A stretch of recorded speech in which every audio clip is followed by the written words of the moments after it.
Our story begins on the border of Kosal's territory. A severe drought plagues a village in the area. The town's well has no water, affecting all the local residents. The cracked earth shows how dry the land is. Even the animals suffer from the consequences. Soon, those who are afraid end up trying to flee during the night. However, Margrave Kosal sees this as a grave offense. When it happens, soldiers are sent in, and they punish the people in brutal ways, worsening the situation even more. None of them are spared from punishment, including defenseless women and children. A boy who was about to be attacked pleads for someone to save them, and this becomes his last wish in life. The one leading the assault is none other than the son of Margrave Kosal. He is a powerful mage who carries in his blood the divine lineage of kings. Upon seeing the situation, he says that even beasts know that favors must be repaid. Calling the people worms, he asks if they don't know why they're still alive, stating it's thanks to him and his family, to the grace of those with divine blood. And even so, they try to run just because it hasn't rained in a while. Then he asks how they dared to be so insolent. Holding her child,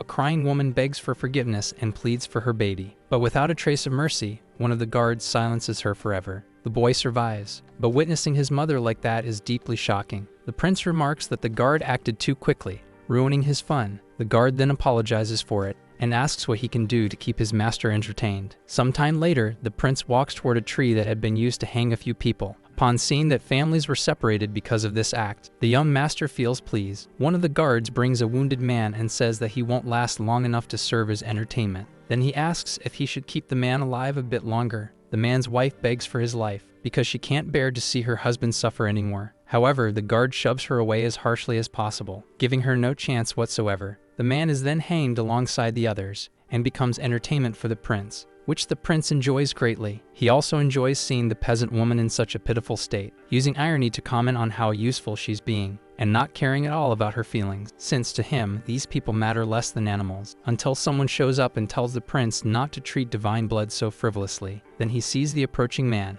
and it turns out to be Lord Zebec. Zebec is the prince's swordsmanship instructor, with enough authority to challenge him. Thus he questions whether it's truly necessary to go so far in punishing the people, saying a noble who inherited divine royal blood should at least maintain his dignity. The arrogant noble replies that his dignity will remain intact as long as news of what happens here doesn't spread elsewhere. He claims these fools dared to stain his honor just because it hasn't rained in a while. That's why they're in this state. Then he asks if Zebec will spread word of what happened here, wanting to know if a holy knight recognized by the king's church will dare to stain the honor of someone who carries so-called noble blood. Zebec simply responds that the truth can't be hidden forever. The noble doesn't quite grasp the weight of that statement until one of his guards offers to handle it, but the noble says there's no need. He only wants a whip, so he grabs the tool and uses it for his own personal amusement, without even waiting for Zebec to leave, because he wanted him to witness it. The prince grows tired after a while, but is pleased to see his target is still standing, claiming that surely this is a sign of loyalty. With that, he leaves the place and says that his instructor should smile more, because life was meant to be enjoyed. Zebec is left alone before a most unpleasant scene. Some time passes, and the sun is about to set.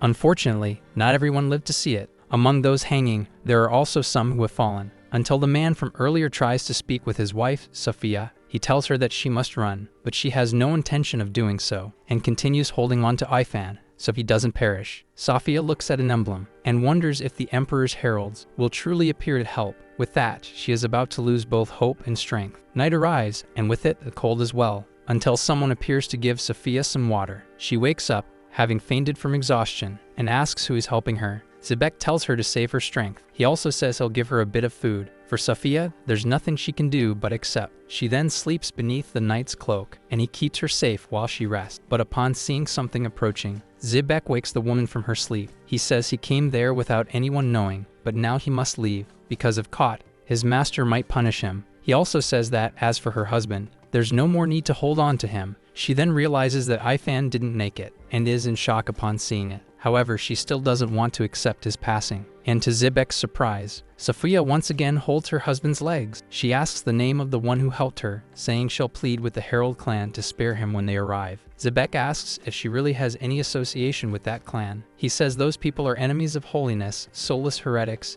and asks if the woman hired them. The knight says he doesn't even know if they truly exist, but even if they do appear, Kosal has 20 well-armed soldiers under his command, not to mention Zebec himself. Besides, the young master is a man of blue blood. He also says the woman should know how incredible divine blood is, the blood of Yegas. But Sophia says that even being a mage, the Herald clan can still defeat Kosal. She also says the reason they are called enemies of holiness is because they earned that name after defeating kings who bore divine blood. The knight says she's not in her right mind, and no one would come out of something like this without being traumatized. Zebec formally introduces himself as a holy knight of the Church of the King. He says he's not revealing his name to be spared or anything like that, because if they truly came, he states he would fight with everything he has. He also says he'll return at night, and after that, he leaves. In turn, Sophia thinks she just has to hold on for 2 more days, because that's the time limit for the clan to arrive. In a flashback, Sophia remembers a moment with her husband. He gave her a gift, specifically the emblem. Sophia asks what it is. Ifen then mentions the heart of the Herald clan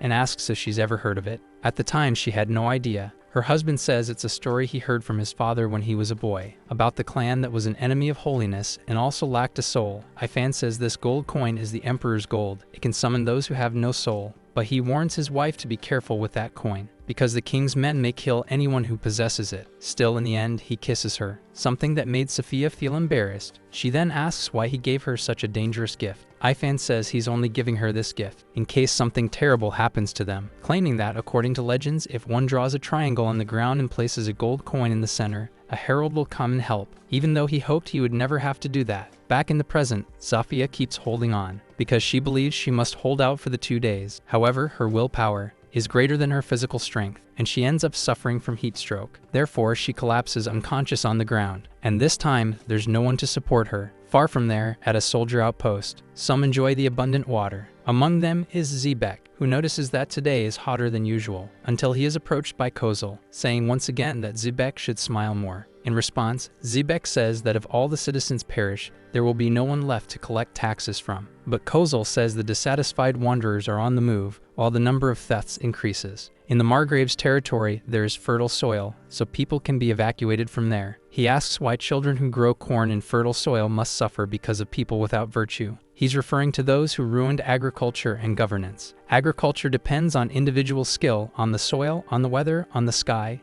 and on the king's light. So he asks if that's not what the king and the church teach. Zebec doesn't like the provocation. However, Kosal says the reason they are facing a drought is because they remain faithful to the king's church, since that's what the doctrine teaches. He states this is a broad interpretation. Moreover, one person enriched the soil and another caused the drought. Therefore, the sinners must be punished, and those who helped enrich the land must be given territory. Kosal believes he's doing this to save the people, so anyone who goes against his orders and tries to save these people should do their best to stop him. After that, Kosal continues his journey, and Zebec is not pleased at all, as he was faced with the current state of the city and of the people living in it. This left him quite angry, but he must fulfill the promise he made to Sophia. So he heads over to see how she's doing. Upon reaching the tree, he sees the woman collapse, and realizes that in the end, she couldn't endure it. He also believes that even if the heralds arrive, it will be useless now. Observing the entire scene, Zebec senses a strange presence. Soon realizing someone has gotten too close, a mysterious warrior warns Zebec not to turn around,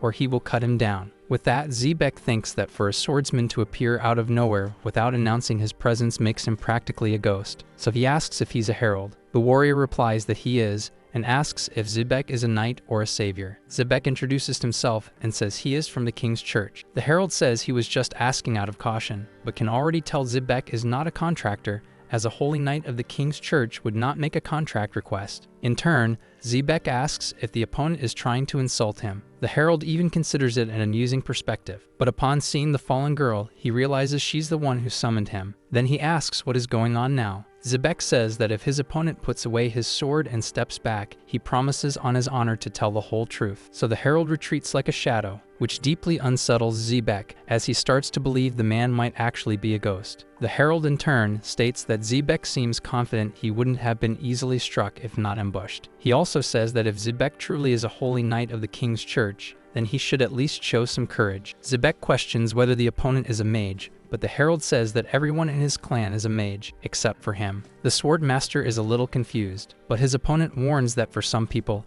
it's really hard to distinguish between superhuman physical strength and magic. Zebec becomes even more confused, and questions the opponent about his classification as a herald. Then Zebec introduces himself once again, saying he is a member of the king's church. With that, the opponent introduces himself as Azadin, one of the 108 spirits, and also a herald of the Emperor. Zebec thinks that the 108 spirits are the lowest rank in the Herald clan, but the movement Azadin just displayed proves he is far from ordinary. Regardless, Azadin says that as promised, Zebec must now tell him what happened here. After some time talking, Azadin understands what occurred. In any case, the contract was sealed. Then, an owl flies over the area and lands on Azadin's shoulder. The owl says he responded to the request, but the summoner is dead, so Azadin just earned a few gold coins for free. Upon hearing an owl speak, Zebec is quite surprised. The owl, in turn, says they need to move on with the next mission, so they must leave immediately. But before departing, Zebec asks a question. He wants to know if, due to the death of the summoner, the herald will simply leave things as they are and walk away. Azadin asks if he really wants the request to be fulfilled, as his master would suffer. Zebec says that won't happen, because he defeated the opponent beforehand. Azadin says that to imagine being struck down by a sword that remains silent in the face of injustice is truly a sad thought. Even Zebec should know that. The swordsman doesn't like hearing such provocation, but Azadin doesn't stop there and asks if Zebec is angry at himself, since he turned his back on injustice all this time. Zebec retorts, saying the opponent knows nothing about him. Then the herald asks if he knows the constellations in the night sky, their names, and the myths tied to them. In turn, Zebec asks why he's bringing that up now. Azadin says that humans can see the same thing, but feel something different. To some, a person might appear to be the protagonist of a myth, but to others, it may be nothing, just a dim, pale light flickering in the darkness. Just like the sight of them being devastated may look different to Zebec, compared to the eyes of other soldiers. However, Zebec states that he is no different, because he says he can do nothing. As a knight of the Church of the King, he is obligated to revere all those who carry the blood of the king's divine lineage. His opponent says he doesn't wish to fight him, because if he felt pity for the girl, then he doesn't see him as an enemy. Azadin says a knight shouldn't be carrying a shovel, so he'll have no other choice. Zebec realizes what the herald is doing, but he doesn't like the idea of cremating the bodies. However, Azadin insists he will hold a proper funeral. Zebec knows Kosal wants them hung from trees, turned into examples. To bury them would practically be defiance. Even so, Azadin continues with the process, and since he doesn't have a shovel, he digs a hole with his bare hands. Watching the entire scene, the swordsman feels conflicted. He grabs his sword, the one he had long wished to use, and finally puts it to use. The herald is surprised to see this, as the knight decides to help him dig the hole, and so the two of them work together until nightfall. After they finish, Azadin says a prayer to the Archangel of Wisdom and asks him to have mercy on these poor souls. Zebec is surprised that a man from the Herald clan would use such a prayer. Azadin says he likes the ideology. He knows what it looks like, a reckless, shameless man abandoning his birth clan's fate to serve the faith of heresy. But he claims that if he doesn't defend what he believes is right, then his birth has no meaning at all. Zebec then asks what he likes about the Herald clan. Without answering directly, Azadin reaches for his equipment and pulls out a flexible bow. After that, he says someone whom the knight reveres is approaching. At this, Zebec is startled. Soon he sees a fleet of armed soldiers arriving. Leading them is Kosal on his horse. He says Zebec really liked that girl from the countryside and admits she was very good for a peasant from the backlands. Realizing he's been discovered and that there are around 20 heavily armed soldiers, Zebec thinks that no matter how skilled he is, he doesn't stand a chance. Meanwhile, Kosal sees that his instructor is accompanied and asks who that man at his side is. Without wasting time, Azadin fires an arrow, but he aims at one of the soldiers and hits him squarely. The wounded soldier screams in pain, frightening his fellow squadmate. Zebec wonders why the herald chose to shoot a soldier at the back of the formation instead of the front. Azadin doesn't care for talk and fires another of his arrows. Upon seeing this, the soldiers prepare themselves and form up their shield wall, but one of the soldiers at the front is shocked when his shield is struck because the arrow broke his defense. Not only that, it pierced through the shield. Once hit, he falls, as the wound he received was quite severe. With that, all the soldiers were frightened, even Zebec, who had never seen anything like it before. Azadin recalls that he was questioned earlier about his choices. He then reveals that he joined the clan because he liked the idea that a person's worth is not determined by their birth, but by their beliefs and actions. Just as someone born with the blood of the divine king, who uses their position to take advantage of their people, cannot be considered a noble. Upon hearing that, Kosal becomes extremely enraged and threatens Azadin. Being challenged in such a way, Kosal orders Zebec to defeat the stranger. However, Azadin leaps as high as he can, and from above, prepares to shoot arrows. The soldiers on the ground are impressed, and Azadin takes advantage of this distraction. He fires multiple arrows at them. He uses the distance to his advantage, giving him a superior vantage point, striking several soldiers at once. But soon after, he returns to the ground, and one of the soldiers tries to strike him. However, Azadin's skills are far more impressive than his enemy imagined. He manages to land on the enemy's spear and takes the opportunity to leap again. While airborne, he fires more arrows at the soldiers, always hitting them with precise accuracy. He also fires at Kosal, but the arrow merely grazes him, hitting a soldier who was standing nearby. Kosal then realizes that his opponent does not intend to hurt him, only to destabilize him in order to make him give up, until he asks the enemy who he is. Azadin appears behind Kosal and formally introduces himself. He also says he's a herald. Hearing that shocks Kosal,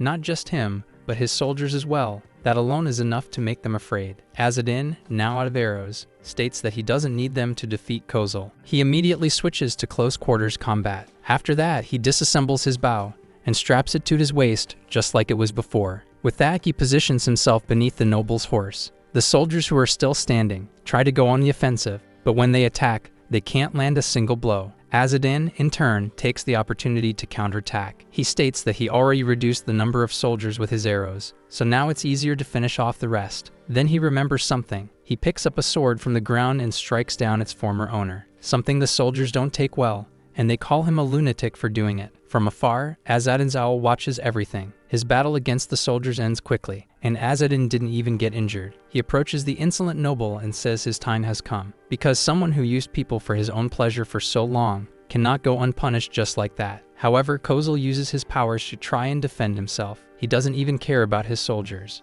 as they are struck and even blinded by the bright light. But his desperation only drives him to escape at all costs. He uses his magic, saying that only a noble like him has the right to possess such power. But he didn't expect that his opponent would be unaffected by such magic. Azadin takes the opportunity to strike the noble, which makes Kosal realize that his powers won't save him. He then feels the pain of being hit, and screams as if it's something he has never felt before. Then he asks why his opponent doesn't just finish it already. Azadin says the noble must have mental issues for not understanding what's happening. Kosal, in turn, tries to negotiate and offers everything he has in exchange for his life. But Azadin says he's a herald, and for that reason already has everything he needs. With nothing else to say, Kosal tries to appeal to his instructor and begs him for help, but Zebec says he can't see due to the flash of light. So Kosal curses him with every insult he can think of. Sarcastically, Azadin says that, just as he imagined, Kosal still has plenty of vigor. He adds that this is actually a good thing, something only special people like him can possess.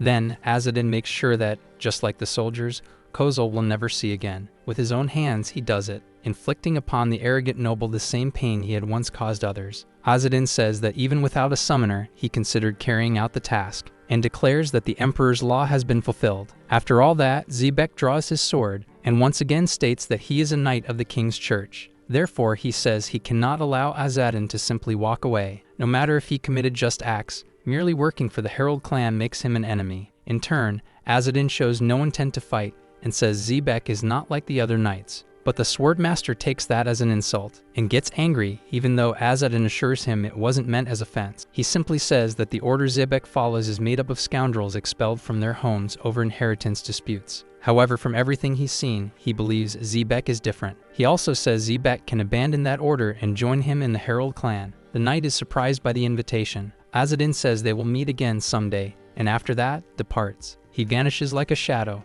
leaving Zebec even more stunned. The Swordmaster reflects that no one has managed to defeat Azadin. Instead, they were all left with permanent losses. Azadin called them scoundrels expelled from their homes over inheritance disputes, and even though it made him angry, Zebec admits the opponent wasn't wrong in that statement, but he also thinks that it applies to him as well. Now he feels a weight lifting from his chest. At another time, in the royal hall, some people go to the king to plead for lower taxes this year. They claim that more and more people are leaving their villages and becoming nomads, as that is better than living under so much oppression. However, while wandering out there, they have to face monsters and even thieves, which is why they want fewer taxes so they won't suffer the same fate. Upon hearing this, King Margrave Kosal finds it shameful. He says that at this rate, these people in front of him will start asking for rations too. Embarrassed by the king's remark, the man begs on behalf of the others for change. His Highness says that nothing will change the humble blood flowing within that man, so if he desires relief, then so be it. After that, the man even becomes hopeful and asks if the king is serious. His king affirms that he is. However, he says there is a condition. If they cannot fulfill the king's request, all of them will be imprisoned and punished. The people there were not expecting that,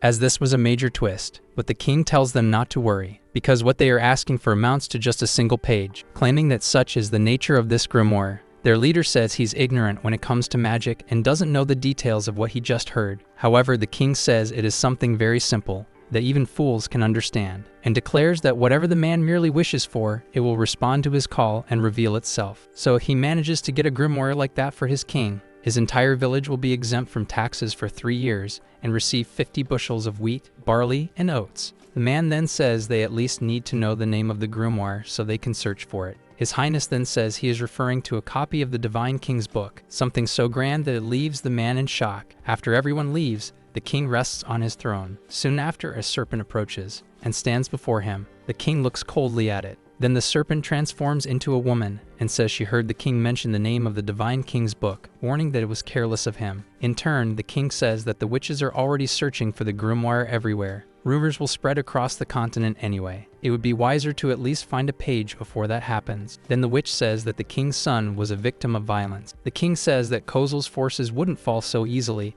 as Knight Zebec is with his son. However, the witch reveals that the opponent is from the Herald clan. Such a revelation catches the king by surprise, but he thinks the Herald clan must also be after the Divine King's book. If they wish to free themselves from the curse of duty, they'll surely need the Divine King's book, so he asks if his son has died. The witch says no, but reveals that Kosal was severely wounded in the eyes and reproductive organs, so the king orders soldiers to be sent to defeat the entire Herald clan. In turn, the witch says she'll contact the commander of the army, but the king wants someone else to do it. Since his son is now incapable of procreation, he will have to make another heir. Thus, he needs the witch's help for that. Far from there, under the scorching desert heat, Azadin realizes he has run out of water, and says this is bad, as he still has a long road ahead. He wonders why he had to accept the mission and claim he could complete it in just 2 days, until his owl scolds him and asks if he dares speak so impertinently about the emperor. Azadin says that since the emperor died without any plan for his heralds, they are now despised by people all over the world. Besides, he gave up carrying luggage and ran straight to the mission, which is why he's thirsty, and all he has is food so dry that it's ineatable.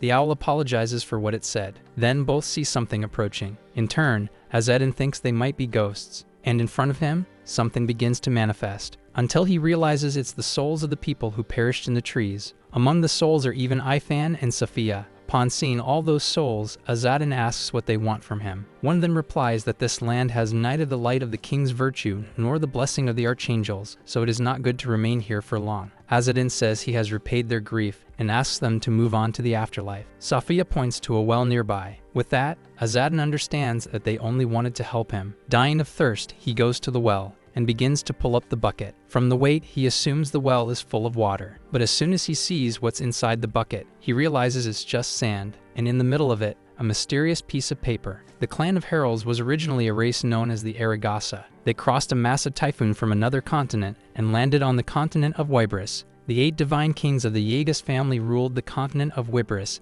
and originally had 8 thrones. However, during that era, one person monopolized all 8 thrones, and the other 7 kings, the Jolie brothers, were all subjugated, all by the emperor of the Yeslat family. The emperor, Yeslat, wanted to eliminate all remaining descendants of the deceased sacred kings. Meanwhile, the foreign Arrogasa needed land to settle in, so the emperor gave them the grimoire called the Song of the Yellow Bird, along with a spirit known as the Emperor's Voice. In return, the foreigners signed a contract with the emperor and became his herald. With that, the hands of the Arrogasa were mercilessly stained with the blood of God. They became the ultimate authority and personally eliminated the corrupt nobles who violated the emperor's law and prospered. It was the most horrible sin the citizens of Wybris could imagine, as they believed in the afterlife and the cycle of eternal life. Because of this, the emperor died and the empire was split into 8 separate kingdoms once more. Arrogasa were despised by the people of Wybris, and the heralds fell from grace, being called soulless herald. But they faced an unexpected problem. The contract with the emperor was still in effect. Even after the emperor's death,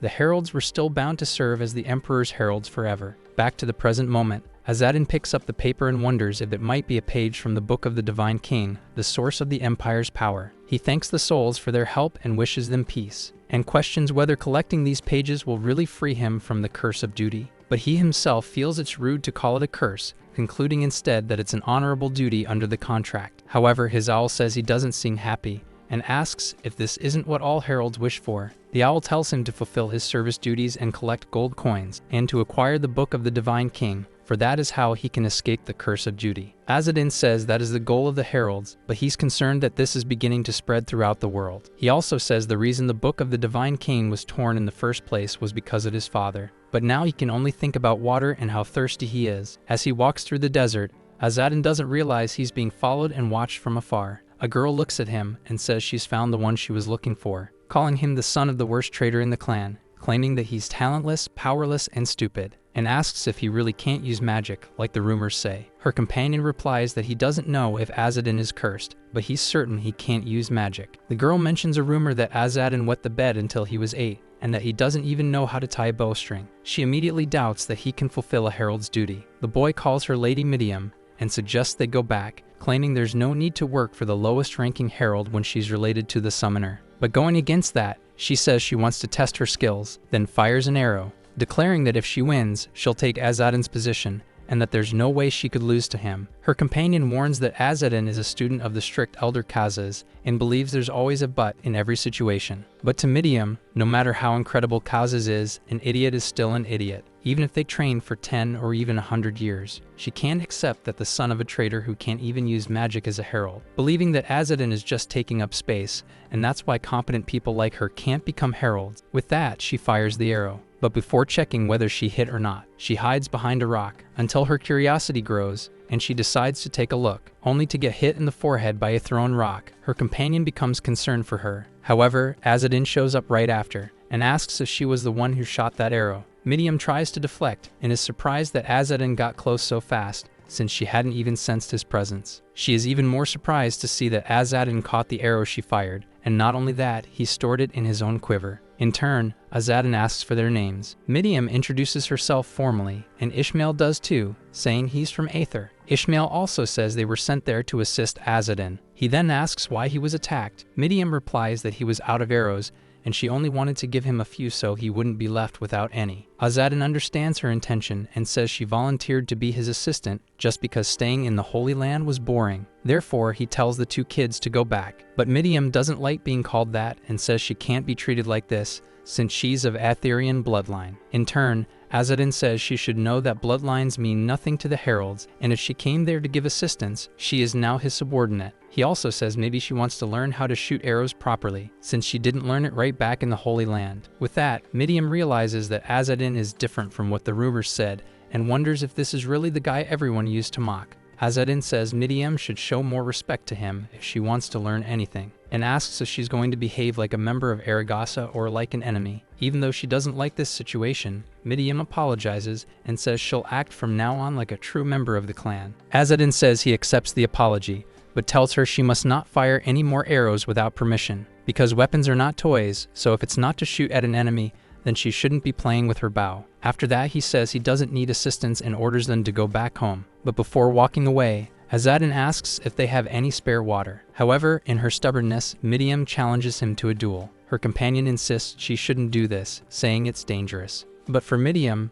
even if Azadin is different from the rumors, she refuses to cower before him and believes such a duel is undeniable. So she officially challenges Azadin to a duel, claiming she wants his position in the Herald clan. After challenging Azadin to a duel, Midiam remains serious while her companion laments for her. Azadin says that Ariel's has been a bad influence on these kids. He understands what the girl wants, but asks what will happen if he wins. Midiam says that if that happens, he'll have everything that's hers, including control of her life. With that, Azadin realizes the problem goes beyond Ariel's, as he sees the girl is grossly underestimating him. Then he tells Midiam she should give up before it's too late, saying that Ariel's is the only one who can be a herald. Azadin knows he doesn't have the best reputation, but claims they didn't give him this position for nothing. Midiam, in turn, starts shouting for everyone to hear that she wants to duel Azadin for his herald position. Soon after, a voice declares that the duel has been accepted and will take place. Midiam then recognizes the voice as the Emperor's. Azadin recognizes it too and can't believe this is really happening, but the most shocked of all is Ishmael. He knows the Emperor's voice is a spirit assigned to every herald. Now that it has become a witness, refusing the challenge is impossible.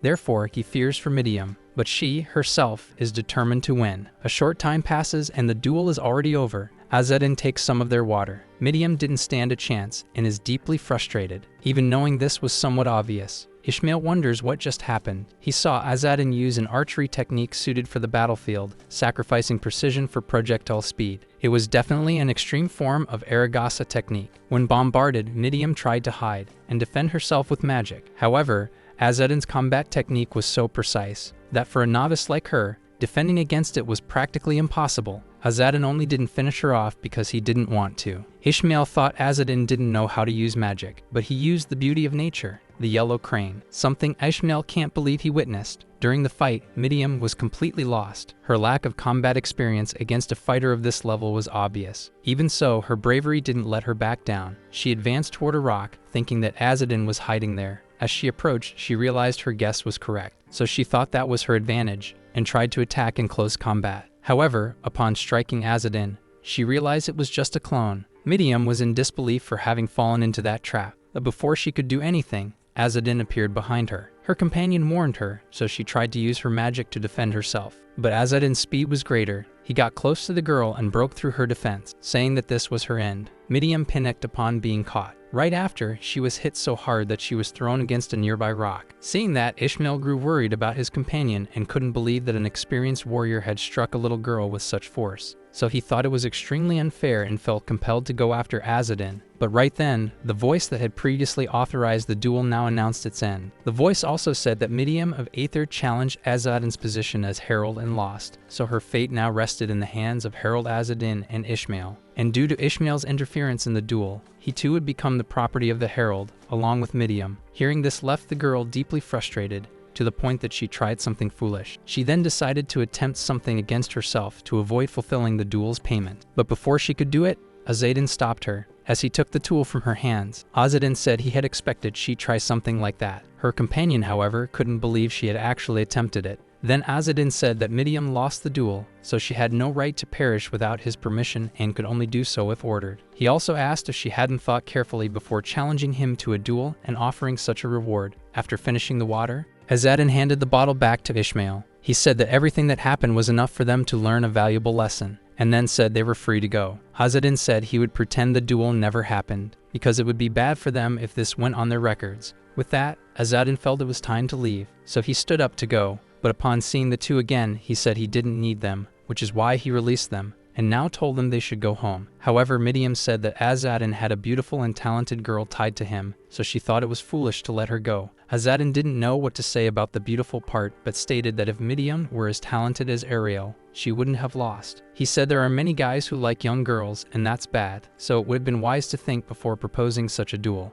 In fact, he told her to never challenge anyone to a duel again, because if there's someone she needs to kill, she should do it without hesitation. Ishmael thought Azadin talked a lot more than he expected, but it seemed like he was saying all this out of genuine concern. However, he noticed that Midiam didn't seem to share the same view. Right after, Midiam said that what she had just heard was new to her. The service contract, the Emperor and the Aragasta clan provide each other with what they need, and any traitor will meet a horrible death. This contract was once a symbol of loyalty and a mark of honor, but after the Emperor's death, it became a dreadful curse. Even after his death, the effects of the contract remained intact, including the Aragasta clan's eternal service as heralds of the Emperor, which seemed like an endless cycle of servitude. It finally began to show signs of breaking when the Herald clan intervened in the succession war of the Kingdom of Terrastar. The Aragasta secured victory in the succession war and obtained a copy of the Book of the Divine King. However, a notorious traitor stole the book and fled. His name was Acre. Once he was captured and confronted, where he was ordered to return the stolen item or perish.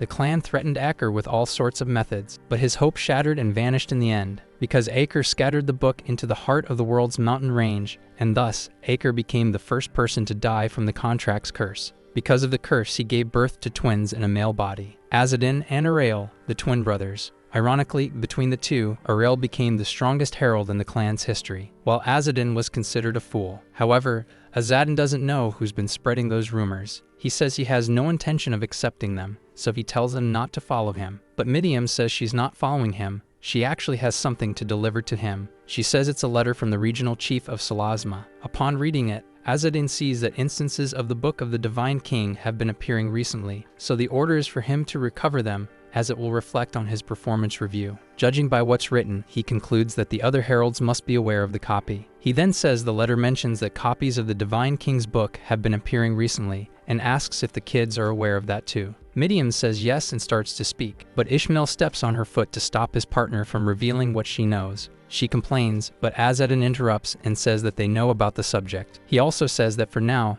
he'll have to go to Salasma to meet the regional chief, and thanks both of them for giving him the letter. Midiam says that since they're going to the same destination, she'll go with him and can tell Azadin what's happening in the clan. Azadin then says that the road doesn't belong to him, so they can follow him if they want. After some time on the road, they stop to rest, until Azadin gets up, as he has rested enough, and tells the kids to wake up too. Under a sunny sky, they start walking again toward their goal. Azadin notices there's a river ahead, so they go there to get some water. But while they're doing that, someone shows up and calls out to them, saying they can't draw water from that river. Azadin says he has no intention of fighting and tells those men to stand down. However, the leader of the highwaymen challenges him to a fight. The herald tries to negotiate to avoid conflict, but for the troublemakers, there's no room for talk. Soon, their leader orders them to capture the girl alive and defeat the others. However, it doesn't take long for all the enemies to be defeated. Those who haven't yet been wounded beg, saying they are innocent people. They claim that the sons of Margrave Kosal are forcibly recruiting people to search for a book, and that they were wandering aimlessly and bumped into them. Azadin is doubtful, since this isn't a road normally taken by merchants or travelers. Midiam says they're probably just thieves making excuses, and will have to be silenced either way. But Azadin says there's no need for that. Ishmael supports his partner's point, as he doesn't want to leave traces of their journey. But Azadin says everyone deserves a second chance, and he doesn't want to silence these men. The men agree and beg to be spared. One of them thanks Azadin for his kindness and assures him that great fortune will be upon him and his family for his mercy. However, Azadin tells him to shut up. Ishmael thinks that he'd seen people who refused to kill before, but he never expected to see someone from the Herald clan do that. For his part, Azadin didn't kill him, but he punched the obnoxious man. He tells the others not to move, or the same will happen to them. The cowards promise to behave, but still beg to be spared. Azadin says he will spare them, but only after inflicting permanent damage, so they won't harm others, even if they don't feel remorse immediately. Seeing this, Midiam says that should be enough to solve the problem. And so, the screams of the men become the soundtrack of a place that was once silent. Sometime later, they try to return home, and the leader even says that if he meets Azadin again,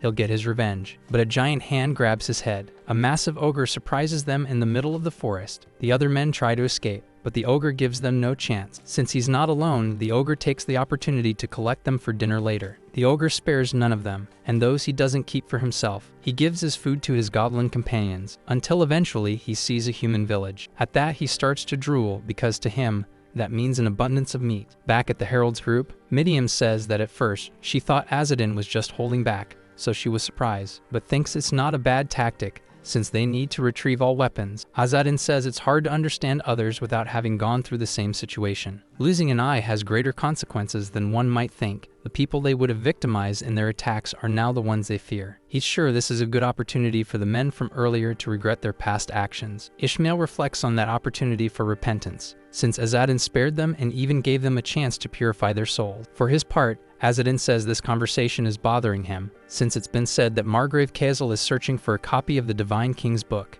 Ishmael says that Margrave Kosal lost the succession dispute, and asks if Azadin doesn't think maybe he's trying to climb the hierarchy by using the book to gain power. Azadin replies that a political figure determined to gain power is dangerous, so he'll have to remove his mask, as it reveals that he is a herald. Therefore, he'll need to be careful until he leaves Marquis Kosal's territory. When he removes the mask, the kids are shocked, because they see that Azadin has no eyes. They stare in disbelief at the sight. Ishmael says he doesn't seem to have any difficulty, despite not being able to see. Azadin says it's been that way since birth, and he's learned to live with it. Midiam never imagined someone so strong could be blind, but she can't put that into words, so Azadin tells her she can say what she's thinking. Then the girl says the situation seems better if she imagines that Azadin got injured. She adds that it looks like he was really hot, and then had a terrible accident where he lost his eyes, so she figures it's better to have scars than ugly eyes. Azadin says she's saying the same thing as the one who gave him that injury on his face. Midiam asks who that person is. The Herald says it was Uriel. One time, she said it was strange for him to stand before her. She also said he could at least cover up where his eyes should be, so she slashed his face, saying it would be better that way. Thanks to that,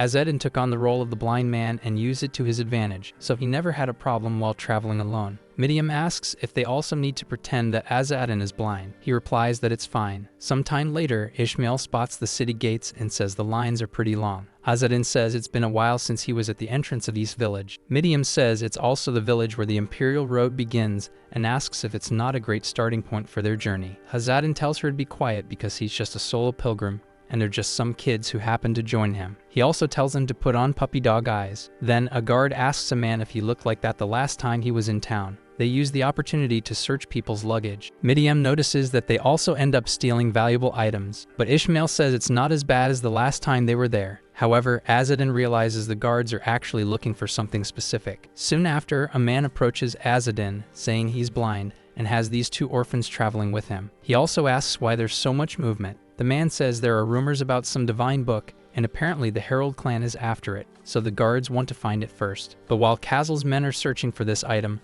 they're also taking the opportunity to steal people's belongings. Azadin realizes there are more losers like that out there, and thinks this is going to be a bit annoying to deal with. Soon after, a man has his money taken and begs the guard not to do it, but the guard pushes him away as harshly as possible. With that, the man is thrown to the ground in front of everyone. The guard says a grimoire can take many shapes and forms, and this might be a grimoire disguised as money. Otherwise, he'll give it back later if it's not the book. But the man's daughter says that's robbery and they can't do that, until the guard gets annoyed with her, saying he needs to teach her to respect her elders. Her father says they can't hit a child, so instead of hitting her, the man gets beaten again. The guard then says the two of them should leave quickly, and calls for the next in line. Seeing that, the kids get upset, wanting to do something, but right after, a man approaches the guard, and whispers something surprising in his ear. Azadin pays close attention to what's happening. He notices a sudden movement among the guards. As they quickly head through the city gates, the people in line can't understand what's going on. Then Azadin says an ogre was spotted approaching, and he knows this because he has excellent hearing. With that, they now understand why the gates were shut so quickly. Desperate, the people beg for the gates to be opened. But on the other side of the gates, the soldiers prepare to retreat. Jarkiv, a bastard son of Margrave Kosal, says they must make sure the gates remain tightly shut. He also says that the copy of the book hasn't been found, so they should take whatever was gathered far away from there. Until suddenly, one of the men calls out to him, asking what they should do about the threat. Jarkiv tells them to push back the ogre and any other monsters that get close, since they've been trained well enough to handle things like that. Soon after, the man asks what they should do about the people who didn't make it inside. Jarkiv says that as a knight, the man in front of him should handle that. Then he says he's leaving and will leave everything in his hands. After seeing Jarkiv leave the area, the knight notices something strange. He realizes the ground is shaking. On the other side, the people are already in trouble. A civilian has hidden the best way he could, but when he looks outside, he's horrified by what he sees, as monsters are spreading chaos, and the people who couldn't escape have become their victims. In the watchtower, a soldier observes everything, and is also shocked by the chaos. However, Azadin and the kids aren't afraid, and are ready to act if needed. Trying to escape all the confusion,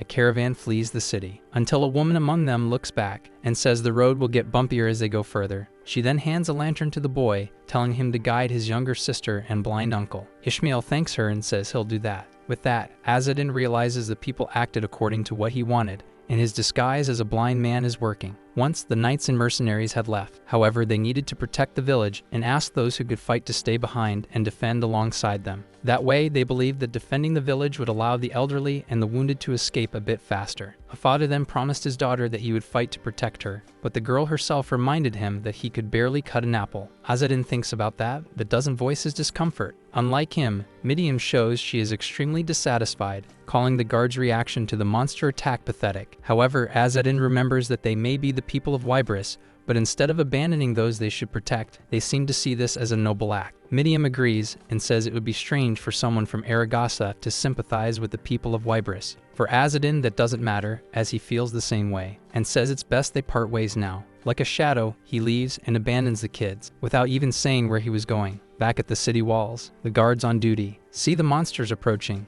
and tell their captain there are too many of them. In turn, the ogre introduces himself as Goldu. He sets his food warehouse down. Goldu says he has enough supply for a long time, but a village full of humans is something he can't ignore. So the ogre prepares to attack, and with just one stomp on the ground, he scares all the nearby humans. The captain of the soldiers orders a ranged assault, telling all archers to fire at the ogre. A rain of arrows is unleashed, but that doesn't seem to scare the monsters. A goblin shaman tells the others to take this opportunity to break through the gate. As the monster army advances, the soldier leader orders his men to defend the gate, while the archers keep the pressure on with their arrows. But the goblins are numerous, and they even have tools which they use to break the gate. From afar, the ogre grabs a huge boulder and throws it with great force, leaving the gate on the verge of collapsing completely. Desperation begins to spread among the humans, since not all of them are trained soldiers. After all, civilians had joined the wall guards. The goblin shaman accompanying the ogre prepares one of his magical contraptions. Upon activating the item near the city, he says the staff responded to the divine book. But before he could do anything else,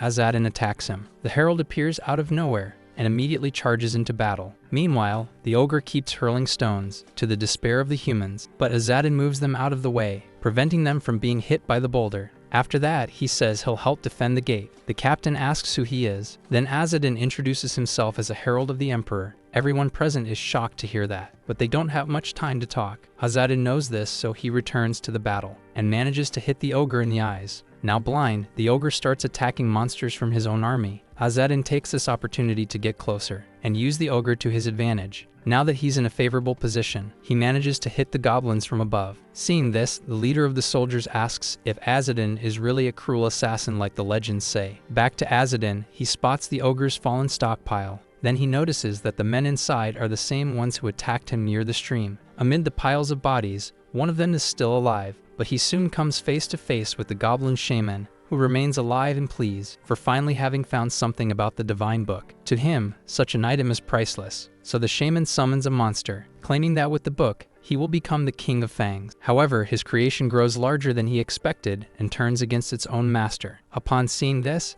Azadin is surprised. He then says it's going to be a headache to deal with that. The monster, meanwhile, doesn't stop growing, becoming more and more of a problem. Acting like a worm, the creature multiplies on its own and charges toward the ogre, who, once a hunter, now becomes prey. The creature finishes off the ogre as if he were nothing, inflicting a kind of pain the giant had never felt before. But his end comes quickly, and very close to the action, Azadin witnesses everything. He realizes that the worm is growing larger as it feeds. Not just him, but the humans on the wall notice it too. Azadin knows that this is Godkin, the king of fangs. From within the worm, something emerges. The shaman who had been devoured resurfaces, and now he not only controls the worm, but also gets close enough to Azadin to strike him with a beam of magical light. Believing Azadin is under his control, the shaman commands him to bring the book of the divine king, saying that if he does, he'll be granted a quick death. However, Azadin reveals he is not under control and fires an arrow, leaving the shaman utterly surprised. Azadin himself doesn't understand what happened and wonders what that light was. Since magic didn't work, the shaman tries physical attacks. While dodging,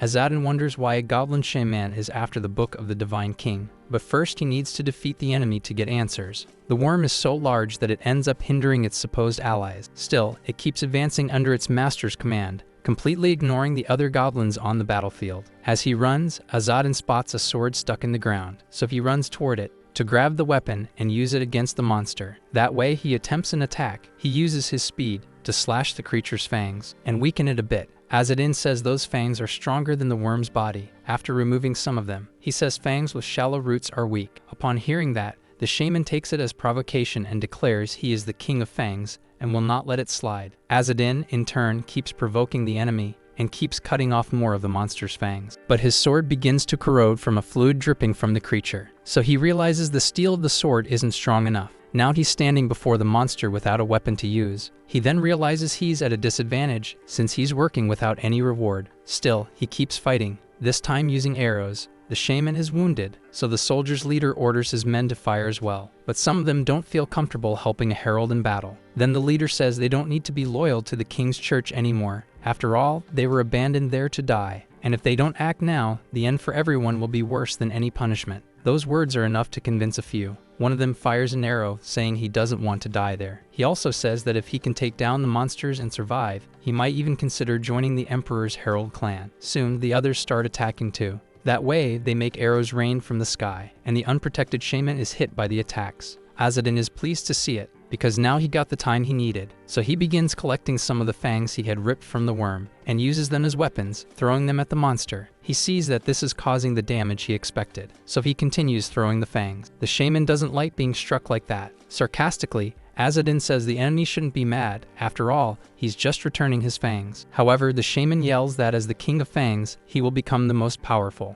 Azadin gets tired of the nonsense and throws another fang, this time hitting the enemy dead on. He says he's a specialist in defeating creatures. Soon after, he throws his final prey at the target, finishing off the monster for good. The shaman who once proclaimed himself king now lies fallen and defeated. Not just him, but his worm as well. Azadin picks up the magical staff until he hears the humans calling him. The commander tells the soldiers to cease fire, but Azadin knows they might make a mistake and shoot anyway. Regardless, the leader of the soldiers asks what he intends to do after all the monsters have been eradicated. But one of the soldiers says that the Herald himself must have brought those monsters to the city, since monsters don't appear out of nowhere, and that only raises more suspicions. Then he says it's all the fault of those sinister pagans. In turn, Azadin doesn't even respond, as he's used to being treated this way. Amid all the accusations made against him, Azadin finds himself unsure of what to do. But in his defense, he also says he doesn't know how the monster appeared. He says that, as everyone should know by now, he simply fulfills his duties according to the Emperor's gold coin. This surprises the soldiers, since they didn't imagine that a coin had been used to summon a herald. Their leader asks who made the request, but among the men, no one knows the answer, and they start talking among themselves to try and find out who was responsible, until one of them asks the herald directly who made the request. Azadin says he's not obligated to answer that and doesn't have authorization to reveal his clients, so the soldiers' leader realizes they're at an impasse. In turn, Azadin asks if they plan to fight him on behalf of the Church of the King, because even though he helped, he's still an invading bastard son of a noble cast aside. One of the men tells the herald not to mock their faith, but Azadin ironically says they truly are religious people. Amidst all this, the man who had once been captured by the ogre stands up in the middle of the confusion and recognizes Azadin, wondering how he's still alive. Azadin tells the man that life gave him a second chance. After that, he leaves the battlefield and walks toward the wall. The commander tells the others not to attack. Azadin moves among them and heads to the arrow stockpile. He says he only needs a few as he's out of his own. Somewhat awkwardly, the soldiers' leader thanks the herald for his help. In turn, Azadin says the leader is an idiot, because if the wrong person had heard that, he would have been executed for thanking a herald. After leaving the city walls, Azadin ventures into a forest. His owl flies beside him. She says that Azadin lied about being hired through a gold coin. Azadin responds that he had to do that, otherwise they would have lived in fear for getting involved with him. The owl asks if Azadin doesn't resent them, since they treated him poorly even after he defeated the monster for them. Azadin says that humans are weak. Regardless, they were kind to him when he pretended to be blind, so they truly deserve praise, but he feels tired. It was exhausting enough for him to have run all the way there, but he fought even without the gold coin. Soon after, he sees the kids again. They rejoice at seeing Azadin once more.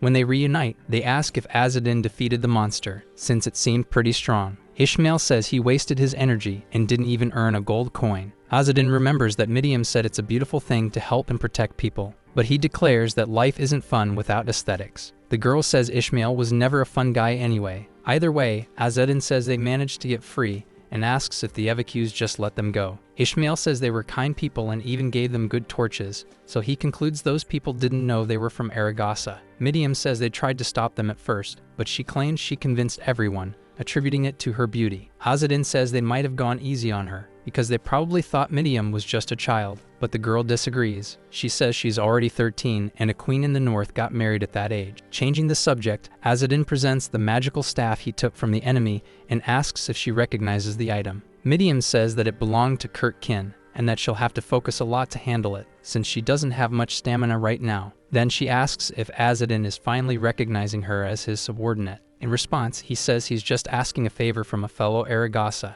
The girl then says she wants a favor in return. Azadin agrees and says she can inspect the item the next day. As she sees him leaving, Midiam asks where Azadin is going. He says he's in a hurry and needs her to follow him. The girl doesn't understand the reason for the rush, but nearby, a caravan is approaching. Azadin uses his blind man disguise to blend in. The woman who gave him the lantern recognizes him and says the children are looking for him. Azadin says that although he's lost, the kids are smart and will manage. By the way, he mentions hearing about the victory in the city, and with that, it's now safe to return to the gate, since the enemies were defeated. He asks if from there she can see a light signal, until a man nearby says he sees something. He points out that the gate lights are on, so it's indeed safe to return. With that, the people begin to celebrate. The woman tries to say that Azadin was right, but when she looks back, she no longer sees him. Now without the blind disguise, he tries to return, and thinks that he's really tired, so as soon as he can, he wants to get some sleep. However, he notices a large concentration of smoke nearby, and still doesn't know why. That smoke is actually from a campfire made by a group of soldiers nearby. One soldier says that amid a drought and an ogre, the Marquess is still only searching for the Book of the Divine King instead of protecting the people, and finds that ironic. He also says he just needs to do one big job and get out of there quickly, since staying employed too long increases the taxes too. So for him, that's fine. Azadin hears all of it and doesn't like it one bit. He carefully observes the guards and sees that they have plenty of boxes with valuable items and thinks he's broke at the moment. Even his owl agrees that this is a good opportunity to change that. Azadin says that after working for free so much, it's time to get some reward. In Tarkiv's camp, a commotion breaks out. His men had their loot stolen, and he is outraged because he'd hired them precisely to avoid that kind of problem. They claimed they were ambushed and had no way to fight back. Soon, Tarkiv blames the leader of the mercenaries. The man says that if his boss says so, then the fault really is his. Tarkiv says he will cut their pay to make up for what was lost. The mercenary leader says one of his belongings was stolen and he doesn't believe it was the work of a mere thief. His boss asks what was stolen, but the mercenary says he can't reveal it,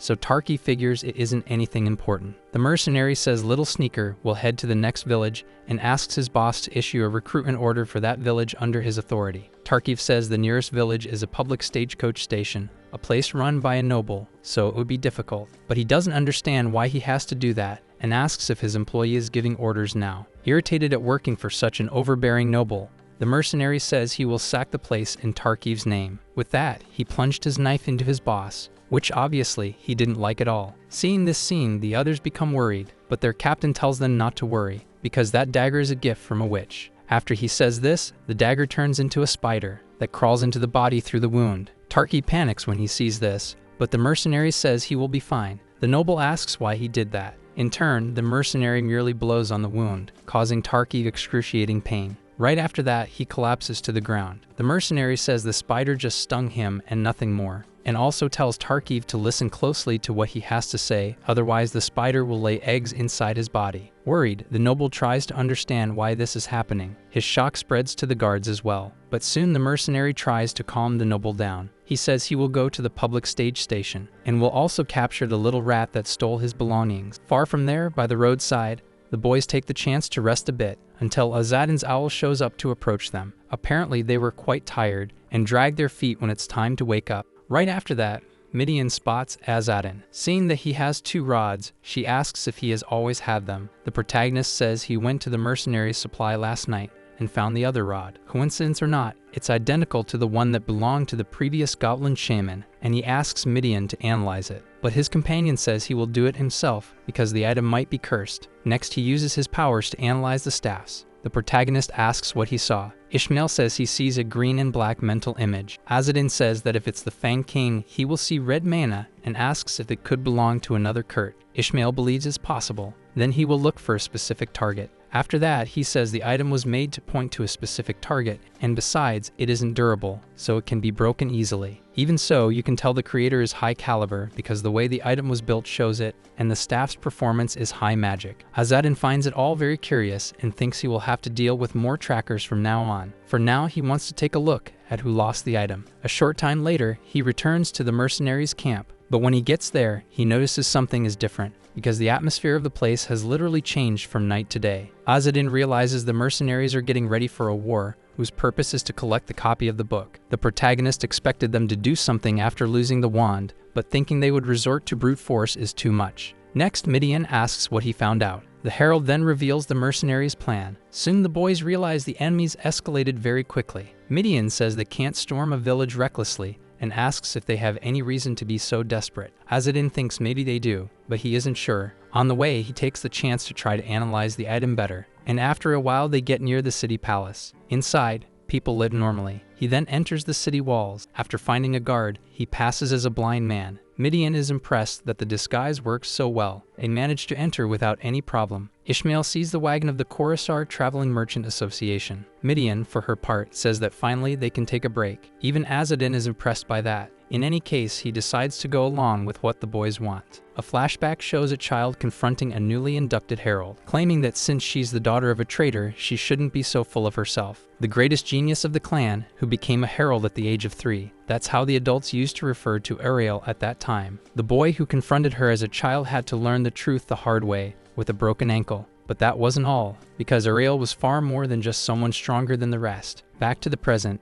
the boy from before, now a grown man, thinks about Ariel, until he's startled by a noise coming from outside his tent. Not long after that, Azadin and the kids head to the Kosal Street Vendors Association. This place began as a group of small merchants but grew, and is now known as a major organization within Kosal. In truth, however, it's one of the ghost organizations managed by the Herald clan, that is, the Aragasa people. Therefore, all the merchants in the association are Aragasan. Azadin thinks it would be nice if they could stay quiet today, until suddenly, a group shows up, asking if this isn't the renowned 108th Spirit Lord Azadin. They also ask if the last 3 months pretending to be a herald served him well. They notice that in his company are some young talents, but Azadin says those kids aren't his servants and tells the man that if he wants to help, he can change his goat's horse show. While the man does that, Azadin tries to negotiate for Blue River arrowheads if the merchants have any in stock. Mocking him, the men say Azadin became a herald thanks to Elder Kaza's recommendation, even without going through any formal procedures. While the merchants act begrudgingly, Azadin gets straight to the point and says he also needs new clothes, if they have any. The boys don't like how the herald is being treated, since regardless of his birth circumstances, Azadin is still a herald, and helping him is the duty of their people. In response, the merchants throw some clothes at Azadin, until he realizes it's a dress. He immediately tells the merchants to stop with these childish jokes, or he'd hate to end them right there. Hearing that, they take it as an insult and try to offend Azadin in return, using cheap shots and bringing up things from his past, until Midian steps in to defend the herald, and says that if the men want to fight, she's willing to duel them. She proposes they either fight or stay quiet. With that, Azadin realizes that Midian did the same thing to him in the past, and warns her not to issue challenges like that again. Either way, one of the men laughs in her face, saying he would never lose to a little girl. In response, Midian moves as fast as lightning, and reappears behind the man. Pointing a blade at his throat, she asks if he still considers her a weak little girl. She says she is a descendant of Aether and has enough strength to defeat him. She also says that even if the man doesn't like Azadin, he should choose his words more carefully when referring to an official herald of the clan, claiming that only a fool disrespects a herald that way, since they are duty-bound to serve them, not scorn them. The people nearby begin to notice the commotion. Midian's companion grows worried, since in a way she's now at the center of attention, until the blonde man from earlier appears and says things have gotten a bit more heated around here. He also says it's been a while since he last saw Azadin. The herald agrees with that. Then, the blonde man walks up to the girl and asks her name. After Midian introduces herself, he does the same and says his name is Dererick de7. He apologizes for the merchant's inappropriate behavior, but asks everyone to stop fighting. With that, the girl backs off. The merchant didn't like that one bit, but Dererick tells him to get back to his duties. Meanwhile, the blonde man goes over to Azadin and invites him to dinner later. Sometime later, in the men's tent, Azadin, after resting and taking a bath, thinks it's been a while since he last did that. Ishmael says that unlike Azadin, Ariel, who shares his blood, is revered, and he is not. He says he doesn't understand why. He also says he's heard that anyone who challenges Ariel or makes comments about her will be immediately forced to pay the price. Azadin says Ariel has her own way of doing things. With that, Ishmael says he really is a strange person. He says that's why the guy should hurry and convince Midian so he can move on. Otherwise, Ishmael will end up strange like him. After that, Azadin heads to Dererick's tent, since he was invited for dinner. During the meal, Dererick asks if he's heard anything about Ariel, but Azadin replies no and realizes his companion was quite serious about it. Dererick doesn't understand how Azadin doesn't know the whereabouts of his own sister. In turn, Azadin says Ariel is skilled enough to handle herself and likely isn't in trouble. To Dererick, that's unbelievable, because Azadin showed up and started attacking members of the association. He also wants him to start talking about his results immediately. Azadin says he's doing his job properly, since he's been collecting gold coins, and takes the chance to ask what happened with the attack on the other trade associations. Either way, he says he has something more important than that and asks what Dererick knows about this item. Dererick says it's the staff of Godkin bishops, who was using it to locate the divine book. He says the daughter of Aether delivered the letter to the district leaders and was summoned because of it. He also says Azadin hasn't been filing reports with the district leader, so he's not the only one who doesn't know what's going on. In any case, he claims that bringing that wand is a good contribution, although it would have been better if he had brought the actual copy of the Book of Divine Kings instead. In turn, Azadin picks up an apple and says he has a lead. He thinks all the other heralds have returned empty-handed. After hearing that, Dererick grabs his hand and tells Azadin to report what he knows, leaving the heralds slightly alarmed by such pressure. Back at the merchant's fair, the kids are keeping an eye on Azadin's goat until they hear shouting coming from the tent where he is. Dererick is a bit annoyed with the herald. Unlike him, Azadin remains cold and calculating. Dererick realizes that the herald doesn't fully trust him, but says that they can protect the copy of the Divine King's book far better than Azadin can. However, the herald asks if Dererick doesn't think it would be even harder for him to carry that burden. He says that one of Margrave Kosal's bastard sons, along with his group of mercenaries, is on the way. Among them are heretics who follow Kurt. Dererick believes he could defeat them, and says that even though he lost to Ariel, he is a former herald. To Azadin, that's exactly the problem. He believes there would be rumors if a bunch of merchants fought too well against royal soldiers. However, Dererick argues that this isn't the most important matter, as he believes protecting the copy of the Book of the Divine King is the top priority. He also states that Azadin is much weaker than Ariel, but the herald replies that that was true when they were children. Azadin knows he was no match for his sister back then. Compared to how he was in those days, he's become much stronger, but so has Ariel, as she's now the strongest warrior in the kingdom, with countless followers at her feet. It's been years since they last saw each other, and Azadin can't even imagine how much stronger she is now. In any case, he considers handing over the copy he obtained to the regional manager, as he believes that would be the most sensible thing to do. Before Dererick can explode at him, one of his men appears to warn him of an emergency. He says there's a problem at the east gate. As soon as the sun rises, the guards at the east gate are caught off guard. They see an armed group approaching. One of the guards notices they're not ordinary people, so he says they're too many to pass through the gates and recommends that they set up camp outside the walls and return the next day. However, the leader of the travelers knows the guard. Praising his work, he gives him some money, saying it's for his services. The guard says Tarkiv is putting him in a difficult position. In turn, Tarkiv says that if any issue arises,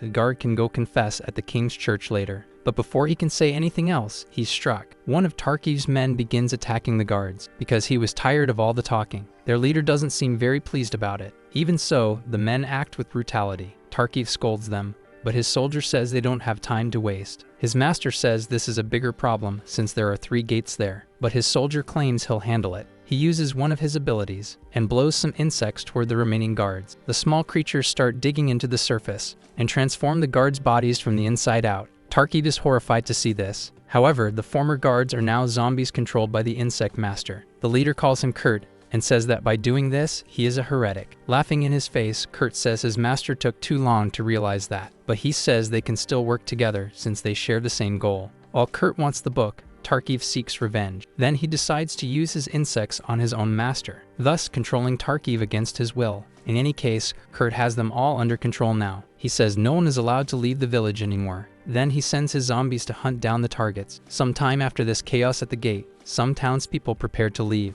But when they try to pass through the gates, they encounter trouble. They discover they're not allowed to leave. This causes outrage among the people. However, the guards, now controlled by evil, impose their master's will upon the people. One man tries to break through the blockade, claiming this isn't right, but the guard shows his strength and prevents him from leaving. Lifting the man up high, he says he will not pass through. The people start to get scared, until the guard says something feels strange, because holding that man awakens a great hunger in him. With that, the man falls into despair, but he's completely helpless in this situation, and can't do anything to free himself. So all he can do is lament, as he's about to be devoured. But just when he had lost all hope, in the midst of chaos, someone shows up to help. The herald appears and wounds the zombie guard. That way, the man is freed, and Azadin manages to help him in time. But he quickly notices the insects approaching him. Then he realizes they're being controlled by the Spider Queen Arthra. Terrified, everyone starts running. Azadin, meanwhile, faces the enemy, until Midiam calls his attention. Asking if he finished off the threat, he replies that this is just the beginning and tells them to return to the tent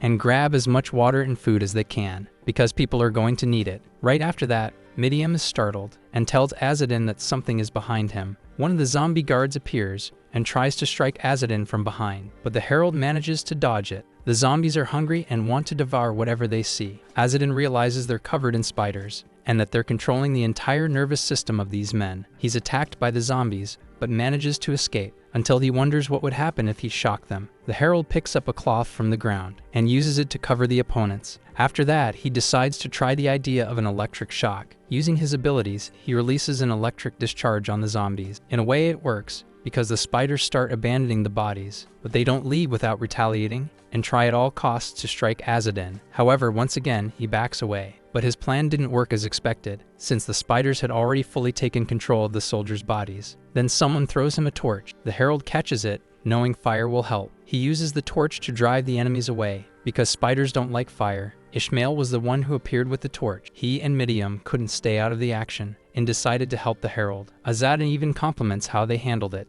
The people around also begin using fire against the monsters. This, in a way, proves to be the most effective method so far. The enemies weaken with fire. Noticing this, Azadin attacks them with the torch, and takes the opportunity to burn them completely. Upon seeing that fire is the best weapon against these monsters, he tells the others to keep using it as well. Azadin asks if the kids took care of the water and food. Ishmael says yes, and asks if he should bring the goat back. Midian interrupts, saying they were actually useful this time. She then says the Herald should reconsider accepting them as servants, since he might need their help later on. Just then, the Herald's owl approaches, and says he has a new client, but mentions that the situation in the west isn't looking good. So he tells the kids to prepare the fire because they're heading to the west gate. After that, he heads toward the gate, and leaves the kids to do what he ordered. Once there, Azadin already has enemies to face. The same monsters as before had also spread to the west of the city, but this time he knows exactly what he's dealing with. The Herald realizes that even by attacking, he can't kill the monsters, and humans are usually not that resilient. Clearly, these guys are undergoing mutations caused by the spiders,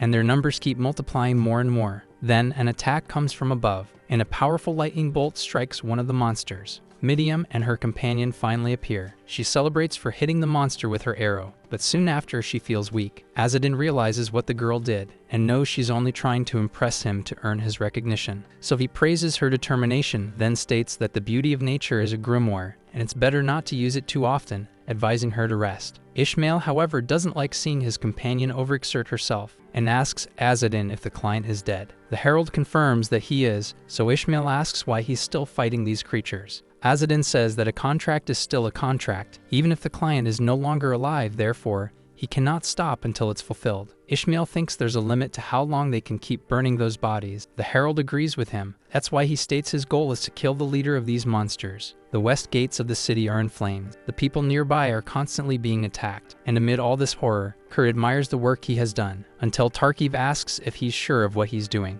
because he said earlier that he was looking for the divine book. But this has gone beyond a simple search. Kurt says the situation is a bit different from what he planned, but he's at peace with it. Tarkiv asks why he's not worried, claiming that this way he'll only scare off the book's thief. While they argue, the monsters act aggressively, until one of them reveals a symbol on the ground. This immediately catches Kurt's attention. He then asks his superior what that is. He replies that it's the symbol used to summon the gold coin demon. Kurt then asks if he means the Herald clan, because if that's the case, it makes sense that the Heralds are also searching for the divine book, which means the one who stole what he's after could be a Herald. Not only that, but Kurt realizes the call must have already reached them, so one of the Heralds should appear soon. As Tarkiv watches the situation, he's nearly hit by an arrow. The projectile was aimed at Kurt, but he managed to catch the arrow before it hit his face. He didn't like that one bit, but before he could do anything about it, another arrow struck him. Soon he realizes the first arrow was just a distraction for the second one. After that, he begins to transform into a spider like his monsters. However, he has control over these powers, and he intends to use them to fight the approaching Herald. Azadin, in turn, wastes no time and launches his attack. After hitting the enemy squarely, he says the Spider Master is quite intriguing for a Payton. That sparks an intense battle between them, but Kurt is not at an advantage, even though he thinks instinctively dodging at that moment was a good move. Being honest with himself, he feels that things won't go well for him, no matter who wins this fight. Meanwhile, the Lord sits on the ground and cries, begging for his mother. Back in the fight, Azadin attacks with full force,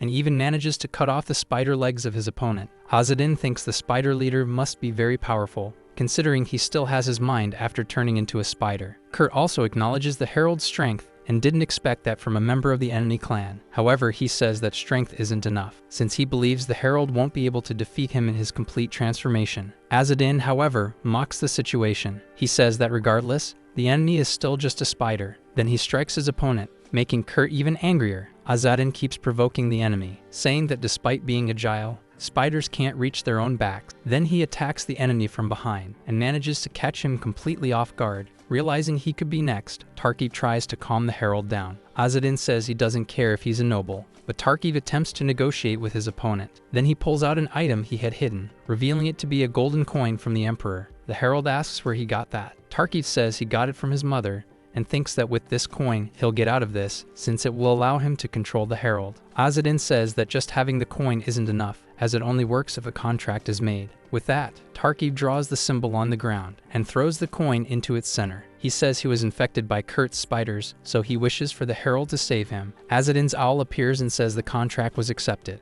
The Herald asks if he really has to accept this trash as his contractor. His owl says yes. Then the kids show up, so he realizes he'll have to explain the situation to them. After hearing everything, they're not pleased at all, especially Midiam, who thinks it's outrageous. Either way, Azadin asks Midiam to use her blue light ability again, but weaker this time. She says she'll do it, but only because it's him who's asking, and also says that in return, she wants him to accept her as his subordinate and let her help with future contracts. Under all the pressure, Azadin agrees, and says he'll accept her as a subordinate. Soon, Midiam thanks him and says she'll do her best. Meanwhile, Eshnel thinks he's never seen his colleague so enthusiastic before. They'd known each other since they were kids, and he was always more excited than she was. But ever since she met Azadin, she only pays attention to him, and that's not fair. Seeing how the boy is acting, the Herald asks if he's okay. Then Midiam says she's about to begin. Tarkiv gets scared and says he might not survive, but the girl doesn't care and hits him with her ability, just as she was instructed.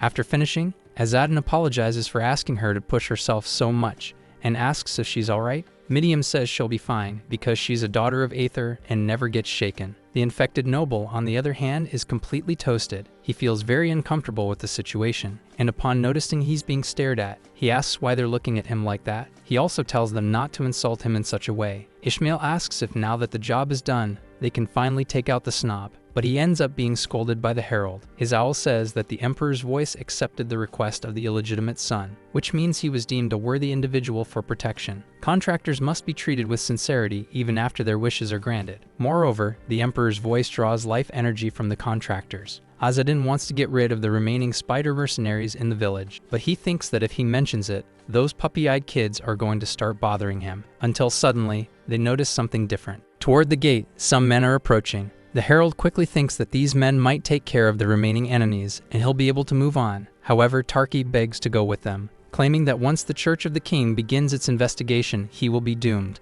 so he wants help to reach a place free from the Holy Knights. And he reminds them that the Herald himself said contractors must be treated with sincerity even after their requests were fulfilled. Because of that, Azadin finds himself cornered by his own words. Sometime later, Tarkiv, speaking with authority, tells a peasant couple he needs a place to stay. These simple folks wonder what a knight is doing there. Realizing he's saying too much, the boys stop Tarkiv from continuing. In disguise, Azadin says they are just travelers in need of a place to spend the night, and he even offers a coin as payment for the service. The man accepts and says they do need to go work on the farm, so he'll let them stay comfortably. Tarkiv asks why the Herald didn't let him exercise his authority over those people. He claims that people always ask for a lot, but run off the moment the storm eases up a little, and he believes there's a reason why the poor remain poor. Azadin gives a sarcastic smile, and says there's also a reason why a noble like Tarkiv is with them right now. He also says he's actually enjoying the time they've been spending together. Inside, Azadin says they'll leave the goat on the first floor, while they sleep on the second.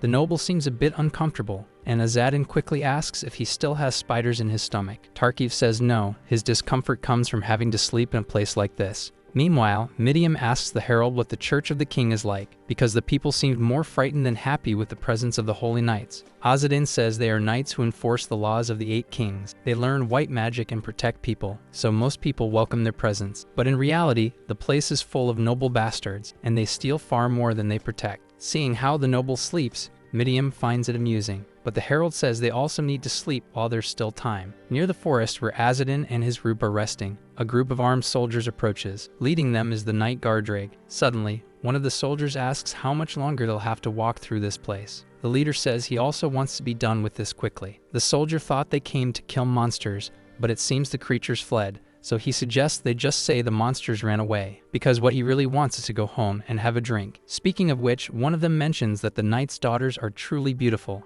but Godkin doesn't like that comment. One of the guards says they're younger than the maidens, but another says they might be impressed by their bravery. The leader tells them to stop the nonsense and keep searching, until suddenly he's startled by something, and he quickly crouches down to avoid being seen. He also tells his men to be quiet. The knight says he heard a sound, which could only belong to a wyvern, but one of the soldiers panicked, and soon the monster notices their presence. Desperate, they quickly prepare to shoot arrows. The leader says they shouldn't attack just yet, but fear and panic take over. Soon, several arrows are fired at the winged monster. The soldiers shoot without stopping, but it only makes the beast angry. With that, the wyvern takes flight and flies far from the soldiers. In a way, this brings some relief to them. Unlike them, the leader is not pleased. He saw that this wyvern was young, which means the parents could be nearby. After that, a soldier calls the leader's attention and says that one of the arrows went as far as a farm. The knight then realizes that wasn't all, because the arrow ended up hitting an innocent man. Godkin becomes deeply enraged by this. Then he orders the soldiers to put the man out of his misery, claiming that these people are likely pagans and may be the ones responsible for summoning the monster. He also says there's no other way to resolve this. Soon, the wounded man's wife realizes what is about to happen, and she weeps in fear of dying. But without any mercy, the soldiers approach to carry out their leader's order. The sun rises amidst this chaos, and the Herald's owl wakes him up.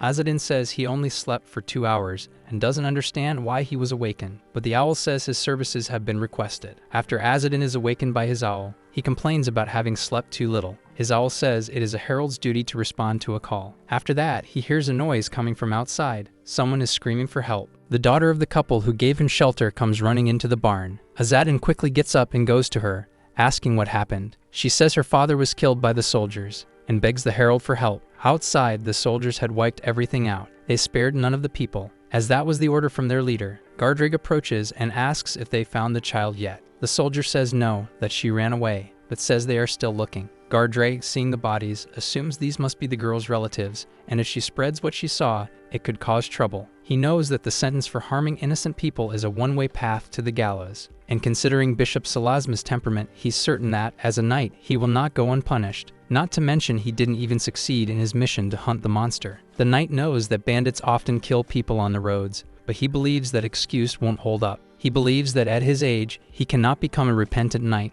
that would ruin Maya's future. She has already suffered enough, growing up as an outcast because of her useless father. As a father, he believes he would do anything for his daughter, so he says there must be more people hiding and orders his soldiers to find everyone, claiming this is just a small village nobody even knows exists. Next, a soldier spots a woman running. He doesn't want to let her escape, so he throws a spear in her direction. The weapon doesn't hit the woman, but it's enough to stop her from running. The soldier says the spear slipped from his hand, but claims that now that the woman is in front of him, he won't miss again. However, a stone hits him in the head. Even with the helmet on, he falls flat to the ground. The others wonder what happened. Suddenly, more stones are thrown, and the knight cuts them down with his sword. Then he asks who is throwing those stones. That's when the herald approaches, saying his neck hurts from sleeping in a bad position. The soldiers move toward him, but when they attack, Azadin dodges with ease. He doesn't have a weapon to fight the spears since they have long range, so he is using stones instead. Then he throws them in the style of the Khazars. One of the soldiers asks if he plans to fight using only stones. In response, Azadin invokes the power of the yellow crane. With that, the stones curve mid-air and hit their targets. After that, he charges at the enemies and attacks them in close combat. He takes the chance to grab one of the spears from the ground and sets his eyes on his next target. Some soldiers become frightened, while others muster courage to face the herald, but their leader interrupts the fight, saying that the stranger should know who they are attacking, as they are members of the Holy Church of the King. Azadin then asks why members of the Holy Church are attacking innocent people. Their leader replies that those people are heretics. The herald then asks if he can prove it, because he doesn't believe a simple farmer couple could show signs of heresy. Godkin says no one knows heretics better than the Holy Knights, so his judgment should not be questioned. He says the stranger before him is also a heretic, therefore he must suffer the same fate as the others. When he draws his sword, a powerful light shines from it, something that even surprises Azadin. He then tells the people to close their eyes, because that's a dirty tactic, to blind the targets for an easy attack. While trying to help a woman, Azadin ends up looking at the light, so Godkin takes the opportunity to strike, believing it to be the perfect moment. However, as he attacks, he misses his target, because arrows are shot in his direction. Miriam, from afar, gave Azadin cover. She and her partner didn't stay behind, as they had promised to help the herald. After defending against the arrows, Gardrig realizes the ones responsible are just kids. Midiam, in turn, approaches Azadin and asks if he's okay. He says he doesn't even have eyes, so he's not sure how that would work. Anyway, the kids say that on the way there, 2 holy knights attack them suddenly, but they manage to take care of them. Hearing this, Gardrig realizes this child has a bow strong enough to bring down 2 knights. He then understands that this can only mean one thing, so he asks if they're from the clan of the Heralds. Just hearing that, the other soldiers become enraged. Gardrig says that this explains why the farmers were heretics, because they were helping the enemies, but Azadin says the knight wounded those people indiscriminately without any certainty they were heretics. With that, Gardrig realizes that his plan to cover up the crime might fall apart. Azadin says that just by looking at that short spear, he can tell it wasn't meant for fighting people, so the real reason they were there was to hunt. But then they accidentally hit an innocent person, and the others were killed just to silence any witnesses. After that, Gardrig becomes furious as he realizes he has been found out. Azadin says the knight must face the consequences of his actions, and declares that he will personally take care of it. But Gardrig mocks the Herald, saying he isn't strong enough to defeat him. He then summons his radiant power again, claiming that he just needs to silence a few more people and everything will be resolved. In turn, Azadin says the knight is looking at a high-level opponent. That doesn't faze Gardrig at all. He launches his attack against the Herald, but Azadin uses one of the soldier's spears and hurls it toward the enemy. The weapon strikes the knight's magical attack and shatters into several pieces. Azadin realizes that his strategy was ineffective. He quickly decides to retreat to a safe distance, until he notices Midiam's arrows and says he's going to need them. With that, he dodges enemy attacks, fully aware of his opponent's strength. After managing to catch his breath, he grabs his bow and shoots the arrows he got from Midiam. The girl asks what the Herald is doing. Even the enemy doesn't understand Azadin's strategy and laughs at him. Then Gardrig charges at his opponent, trying to strike him with his sword. But the moment he swings the blade, Azadin vanishes from in front of him and reappears behind the knight. The Herald prepares another arrow and shoots it into the back of his enemy's head, scoring a direct hit. The previous arrows were just distractions. That's when Midiam understands the Herald's strategy. Even so, she's quite surprised. The arrow fired by Azadin curves in the air and returns straight to his hand. He then reveals that this is one of his secret techniques. Some time after the battle ends, Azadin tends to the bodies of those who gave them shelter, bringing them back home. The daughter of the man who was struck panics at the sight of her parents in that state, as she had escaped before the soldiers could catch her, and she weeps over everything that happened. Azadin looks at the nearby soldiers and asks what they intend to do, because the right thing would be to compensate the victim's family. He also says that if they confess to their crimes, he won't kill them. Upon hearing that, the soldiers think they might be able to take advantage of the situation to escape, and say they agree to do as the Herald said. However, the victim's relatives do not agree. They want revenge for those who perished, claiming that these soldiers cannot go unpunished. Their anger grows since they were called heretics, despite being devout followers of the Holy Church of the King. Even when the drought came, they remained steadfast. One of the soldiers gets irritated with these people and says he doesn't need to hear another word from them. But those were his final words, because the enraged woman decides to retaliate. She points a scythe at the remaining soldier, claiming that now nothing else matters, because she believes that if these soldiers remain alive, they will never have peace of mind. She also knows that by attacking knights, they'll no longer be protected by the king's law. Soon, they'll have to abandon the farm and face the harsh life of a wanderer. Some time after all this turmoil, Azadin gives a proper burial to those who perished, and says that at least he won't have to worry about the dead knights turning into undead. Midiam wonders if consecrating knights of the Church of the King in the style of the rescue order isn't a form of blasphemy. Meanwhile, Ishmael wants to clarify something, so he asks if Azadin would have truly forgiven the soldiers had they agreed to become penitent knights. If someone made a promise to a rock by the roadside, would breaking it be a sin? That was a statement made in a ruling regarding vows made to the Heralds clan. Under the light of the royal law, once a promise is made, it must be kept. But since the Araga are soulless beings, they are no different from rocks by the roadside. Any serious vow made with that trash is meaningless. No matter how dishonorable the act, if the victim belongs to the Heralds clan, it is forgivable. Therefore, even if the holy knights swore to Azadin that they repented, no one could know if they would keep their word. Azadin says that no matter what happens, this is the law of the Hybris. Since they are people of Hybris, they simply followed their principles. Ishmael asks what would happen if they made a vow but didn't fulfill it,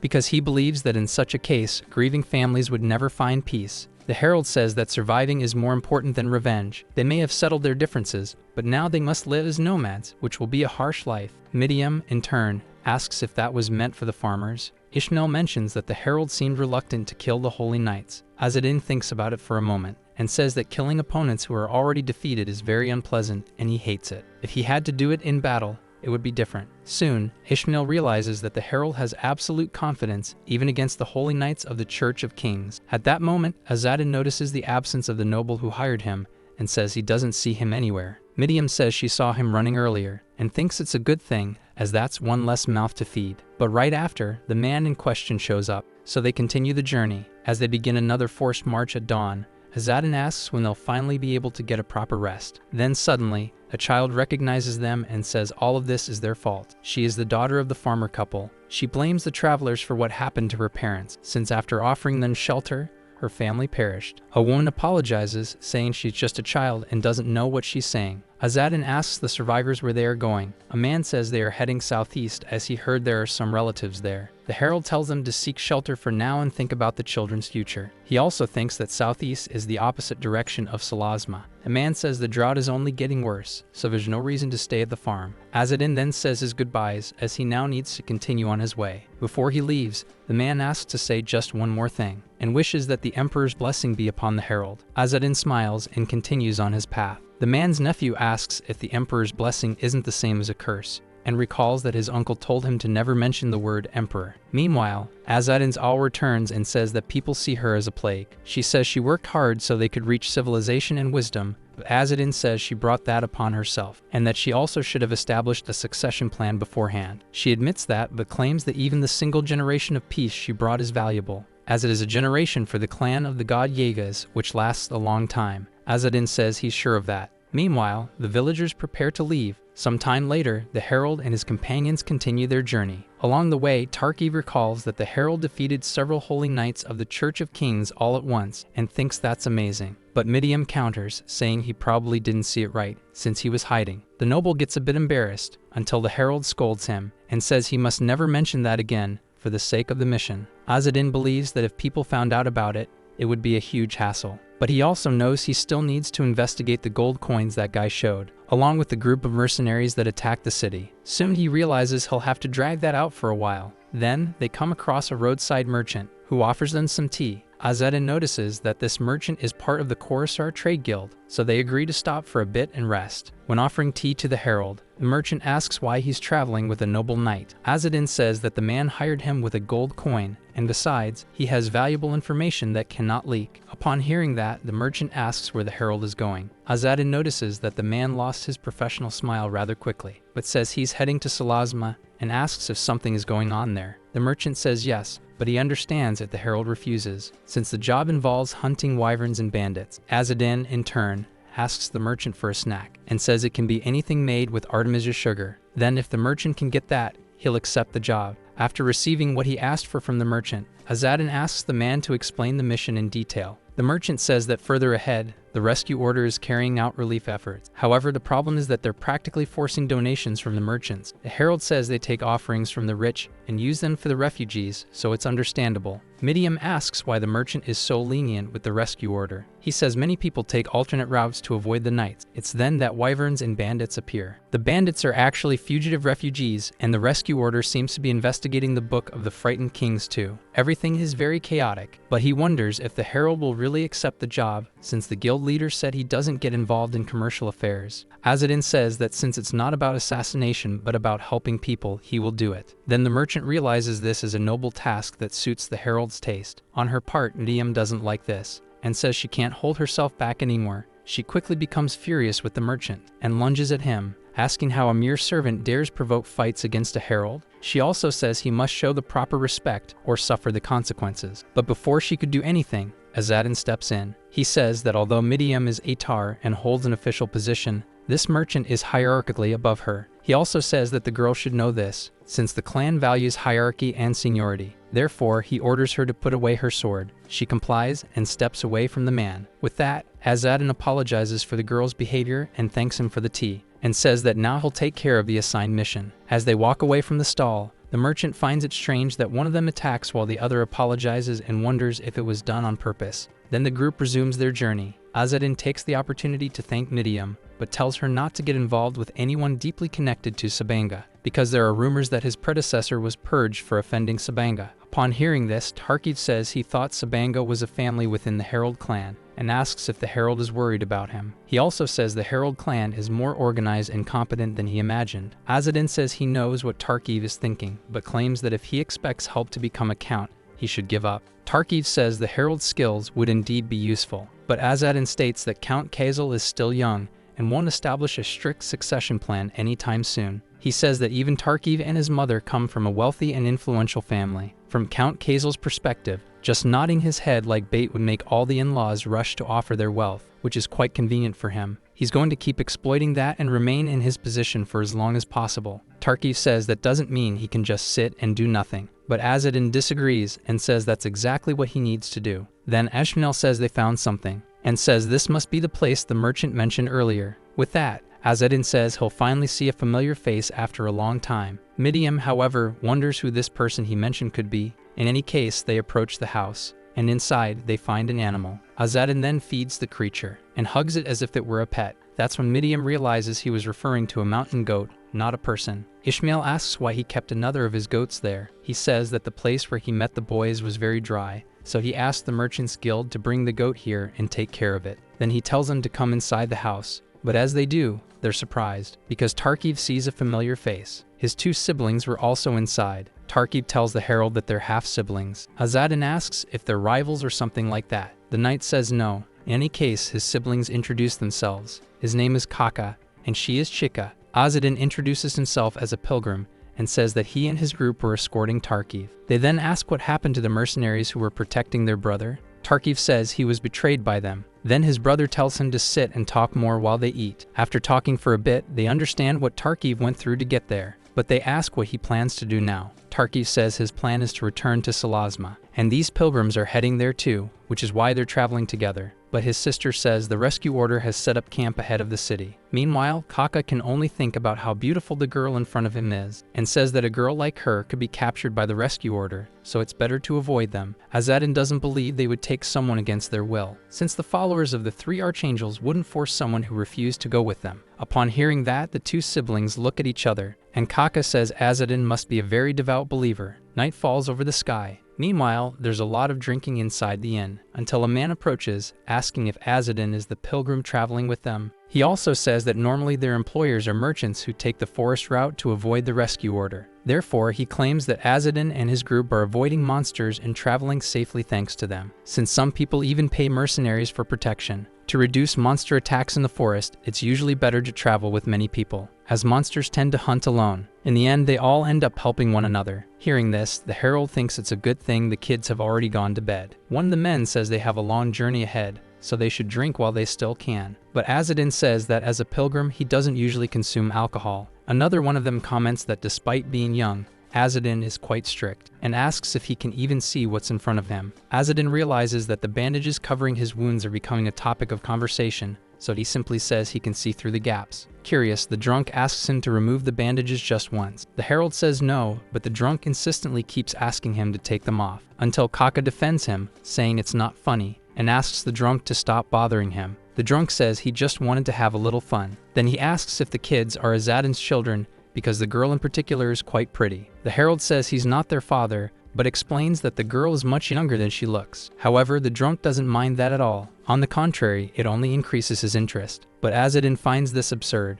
and decides to walk away before things get worse. But the annoying drunk doesn't want to let him lead yet, and insists that Azadin keep drinking with them. So he pours a cup of beer. The Herald says it would be rude to keep refusing, until one of them gets up, saying there's a woman from the clan of Heralds in the direction they're headed. More precisely, he says that the woman's father was a Herald, but he ended up not being able to take her back to the lands of the Herald, so the owner of the sawmill took her in, and besides, her face is very pretty. That gets the drunks quite excited. One of them even mentions that having slaves is forbidden by the king's church, but the one who brought the news says that rule doesn't apply to members of the Herald clan. He also says it wouldn't be a bad idea to take the children that this slave woman gave birth to, as apparently she had many. Either way, he believes a good bottle of alcohol is enough to sustain oneself. Azadin can't stand hearing that anymore and gets up. His anger is visible to everyone, but he also becomes sad and starts crying. Then one of the drunks asks what's going on with him. The Herald in turn starts cursing them, claiming that the people of the Divine King are doomed to corruption. The drunks are outraged and say they just want to make some money to buy slaves. However, Azadin says that's exactly the problem. Then he calls upon the great holy archangel,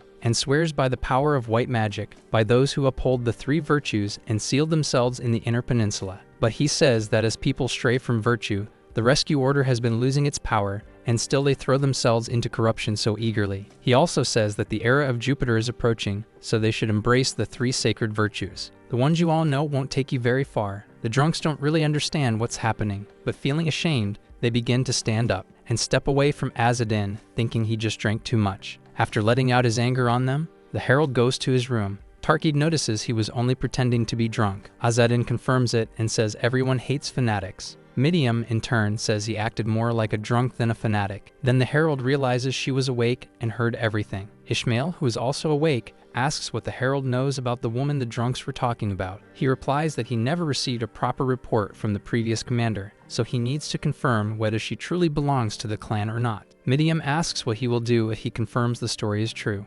Azadin responds that it will depend on the situation. Sometime later, deep in a forest, the hunters organize themselves and say that in any case of monster sightings, they should signal the others. Azadin thinks there are more people here than he expected. Meanwhile, Midiam says something smells strange in the air. The herald realizes the girl has good instincts. He himself is sensing a trace of dark magic in the area, but it seems the others haven't noticed it yet. Midiam notices that the herald looks uneasy, but he just tells her to stay close to the goat. Soon after, he spots a few monsters. However, he doesn't raise any alarm. They are very close and choose to remain silent. Azadin sees that the monsters are undead, and right after that, the monsters attack. The hunters notice the movement and form a shield wall to avoid being surrounded by the creatures. The zombie wolves start growling, which the leader of the hunters finds strange, because he thought the enemies would attack immediately. He quickly deduces that they must still have memories from when they were alive and are planning to hunt them strategically. Azadin realizes that at the first sign of vulnerability, the monsters will attack all at once. Thanks to a mistake by one of the hunters, a gap opens and he gets attacked. Then the others step in to help and pull the monster away from the barrier. The noble knight Tarkiv is with them and also joins the fight, finally proving to be useful for something.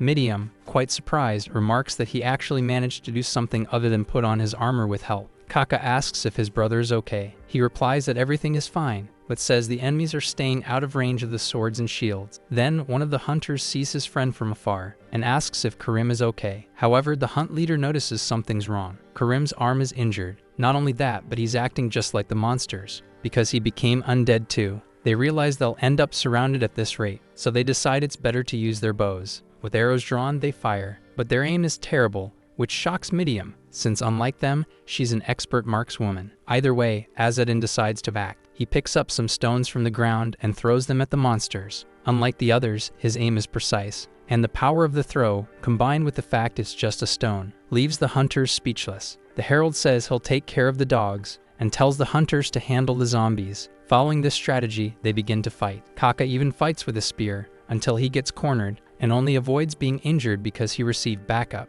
His sister didn't stay out of the battle and also joined in to help. Back to Azadin, he thinks that fortunately, the hunters know how to fight. However, this coordinated movement from the enemies means that there's a sorcerer controlling them from the shadows, and he doesn't believe this will end here. Sometime later, they manage to deal with the monsters, but some of the hunters are dissatisfied because they thought they were after wyverns, not undead. Even so, they want to continue. However, the leader says there's no way to know if those were all the monsters, so he suggests returning to base. But Azadin asks if they can even go back. The hunters don't understand what he means until they look back and realize the path to return has vanished, as if by magic. Azadin's suspicions that there was a mage behind all this are only confirmed, and he realizes they are now more vulnerable than before. He thinks that if the enemy really did something vile to one of the women from his clan, he'll have to deal with it in an unpleasant way. But since he hasn't confirmed the truth yet, he needs to find it first and deal with the rest after. Then he calls Tarki's attention and tells him to calm the others. He says that as a noble, his words will be heard by the hunters, unlike him, who is just a pilgrim. Tarki then understands what must be done and speaks to everyone present. He says he has something to say. He says he is the son of Kosal of Margrave, belonging to a divine bloodline. Therefore, his life is more important than theirs. He also says that he personally intends to uncover the secrets of this place and doesn't like the idea of useless worms like them thinking of running away. Therefore, he tells the hunters to keep fighting by his side, for that way, they'll have the honor of telling this story to future generations. However, the clueless noble's words only made the hunters more eager to leave. Azadin, in turn, says that wasn't exactly what he asked Tarkiv to do. Even Kaka scolds his brother for his rude words, saying it's dangerous to wander through the forest. Angry, Tarkiv says that if his brother is scared, he should go with the hunters. Chika takes over the conversation and says that if there's magic in the forest distorting the path they came from, then going back the same way would be even more dangerous. She casts a spell on the area. Azadin immediately realizes it's a power used by the shamans of Tuma. Chika says there are signs of dark magic in the area.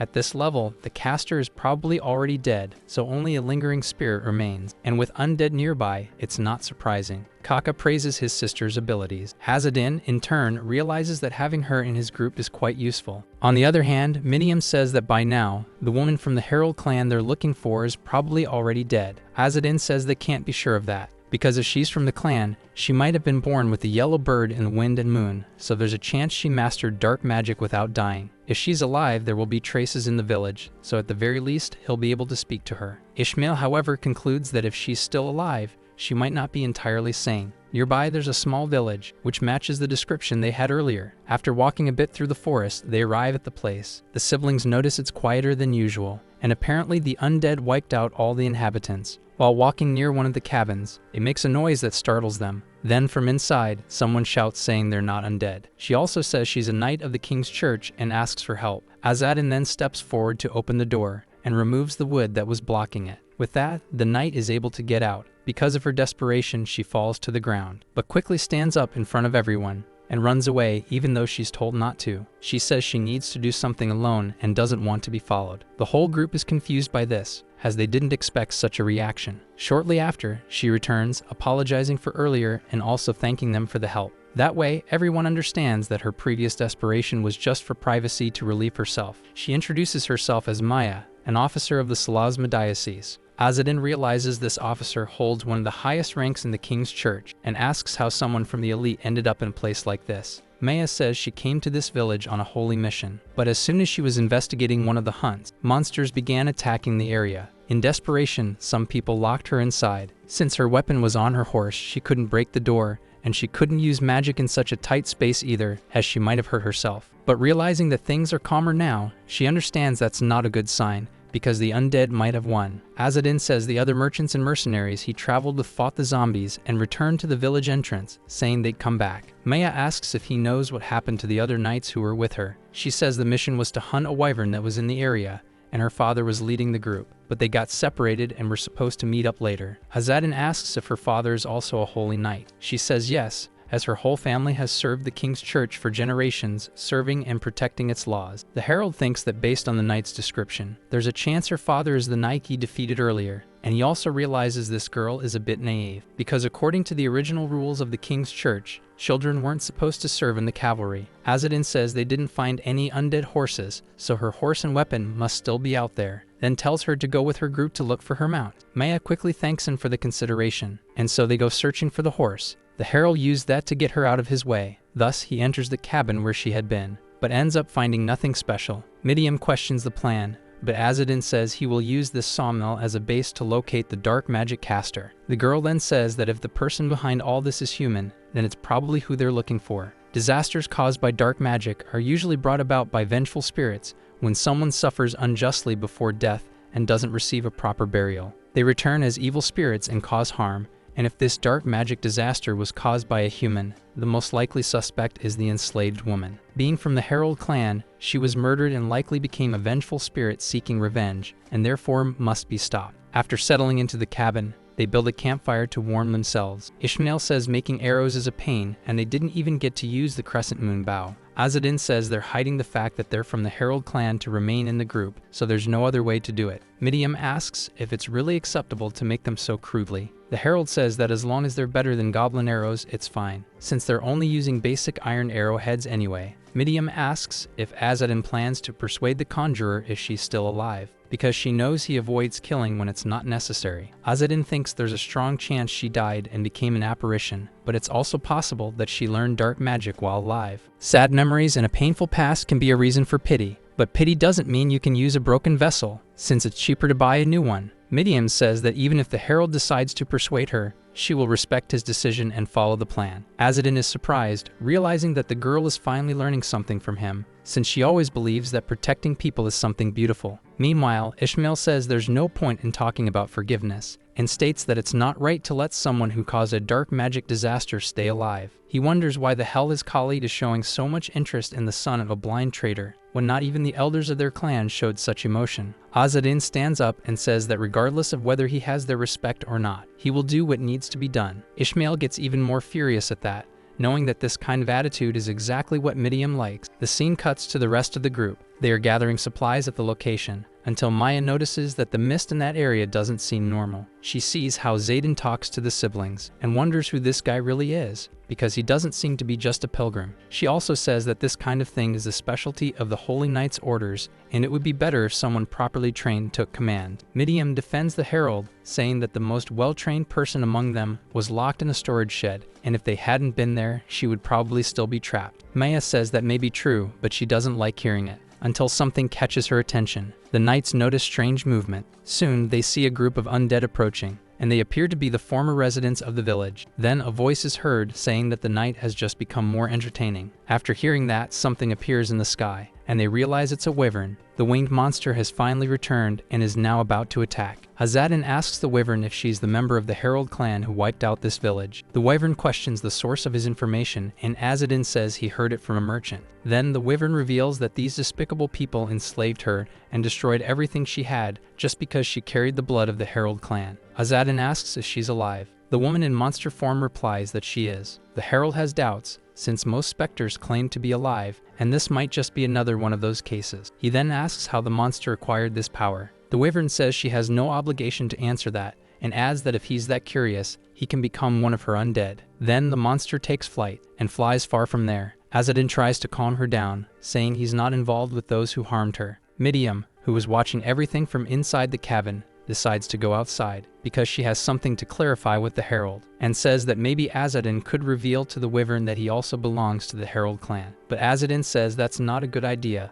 because Tarkiv's siblings and the Holy Knight could end up discovering his disguise. Ishmael appears and says the other alternative is to defeat the monster. The Herald says the boy shouldn't treat a person's life so lightly, even if it's a Holy Knight of the Church of the King. Ishmael doesn't like being scolded, and Midiam asks what the Herald is going to do. Azadin remembers that the wyvern said the strong take everything, therefore he just has to show her his strength. After saying that, he fires an arrow. The shot is so powerful that it startles the rest of the group. The arrow goes straight into the undead that were invading the village and hits them directly. Then Azadin says that this is a true demonstration of strength. Azadin continues firing arrows, always aiming at the undead, because he doesn't want to let them advance. But seeing him do that, Midiam says he doesn't seem to be hiding the fact that he's a herald. This shows that Azadin's crescent bow is stronger than other heralds, but he became a herald without formal service training, and it's only been 3 months. On the ground, the knights try to form a blockade, and on the rooftop, Azadin keeps firing. Seeing this, Midiam wonders how Elder Kazas managed to bring a student who abandoned basic training to this level.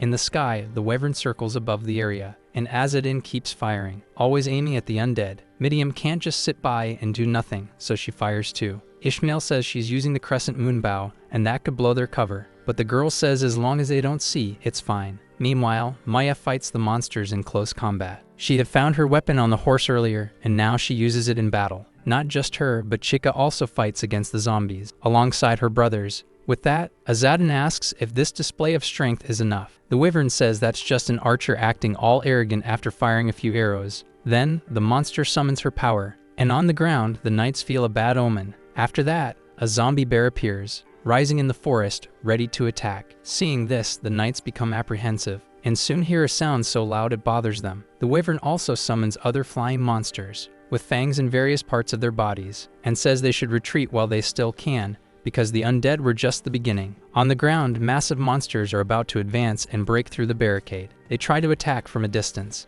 but this time, the monsters are stronger. Azadin realizes things are getting more serious. In the middle of a shot, one of the flying monsters attacks him. He isn't hit by the monster, but the roof he was on is. With that, the roof collapses and the herald falls. Midiam is somewhat happy to see him, but says the situation is not in their favor. Outside, Tarkiv is facing a zombie bear, and tries to use his shield to defend himself, but it doesn't protect him, because the bear's swipe throws him far away, leaving him vulnerable to the other undead. Maya realizes the knight is unprotected, and doesn't want to let him be devoured, so she casts a magic attack, called the Judgment of the Heavens spell, and with a single strike she targets the enemies. Tarkiv realizes he'll be hit too, but can't dodge in time, and a massive explosion occurs upon impact. Maya herself is hit, and along with her, Tarkiv is left unconscious. Azadin sees this and says it was sheer stupidity, but for the Wyvern it was the opposite, because she found it quite impressive. However, she says there are still many undead left. She asks how they feel, being from the arrogant people of Hybris, being humiliated by someone they mocked and scorned for so long. Seeing them fighting together, the monster says her power comes from the Herald clan they hate so much. Azadin apologizes,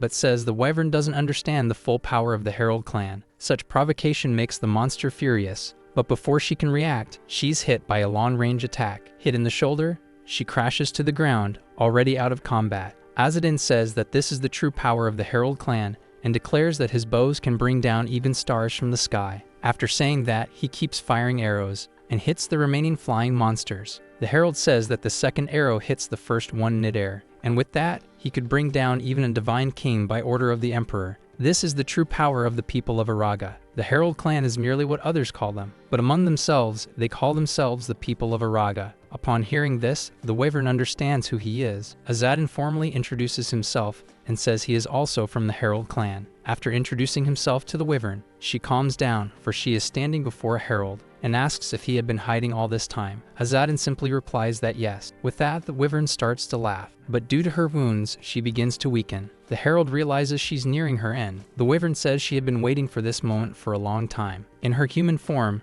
she says that ever since she was a child, she waited for a Herald to come and free her from her miserable life. But no matter how long she waited, her freedom never came. Azadin says that from what he sees, she has already passed away, although it seems she herself is not aware of it, and for that, he feels sorrow, because he knows she endured alone all the insults and abuse hurled against her own people. However, she says that apologies mean nothing now, given that her body has already rotted and her soul is steeped in dark magic. Therefore, she wants to kill every living being, believing only death can ease her pain. The Herald feels the pain in her voice and asks where her children are. She replies that she had no choice but to abandon them, but Azadin says they'll suffer just for having Araga blood. 10,000 knights like hers, and maybe even more. They'll live through humiliation and end up hating the clan just like their mother. So the Herald says that if she doesn't want to pass on her pain, she must surrender and reveal where her children are. In the name of Emperor Yeslat, Azadin swears to find them and rescue them. Upon hearing the Herald's vow, the woman says she doesn't believe it's possible, but Azadin insists that it is, claiming the clan has achieved what others believed to be impossible, and that hasn't changed to this day. He also states that even if the people of Hybris despise them,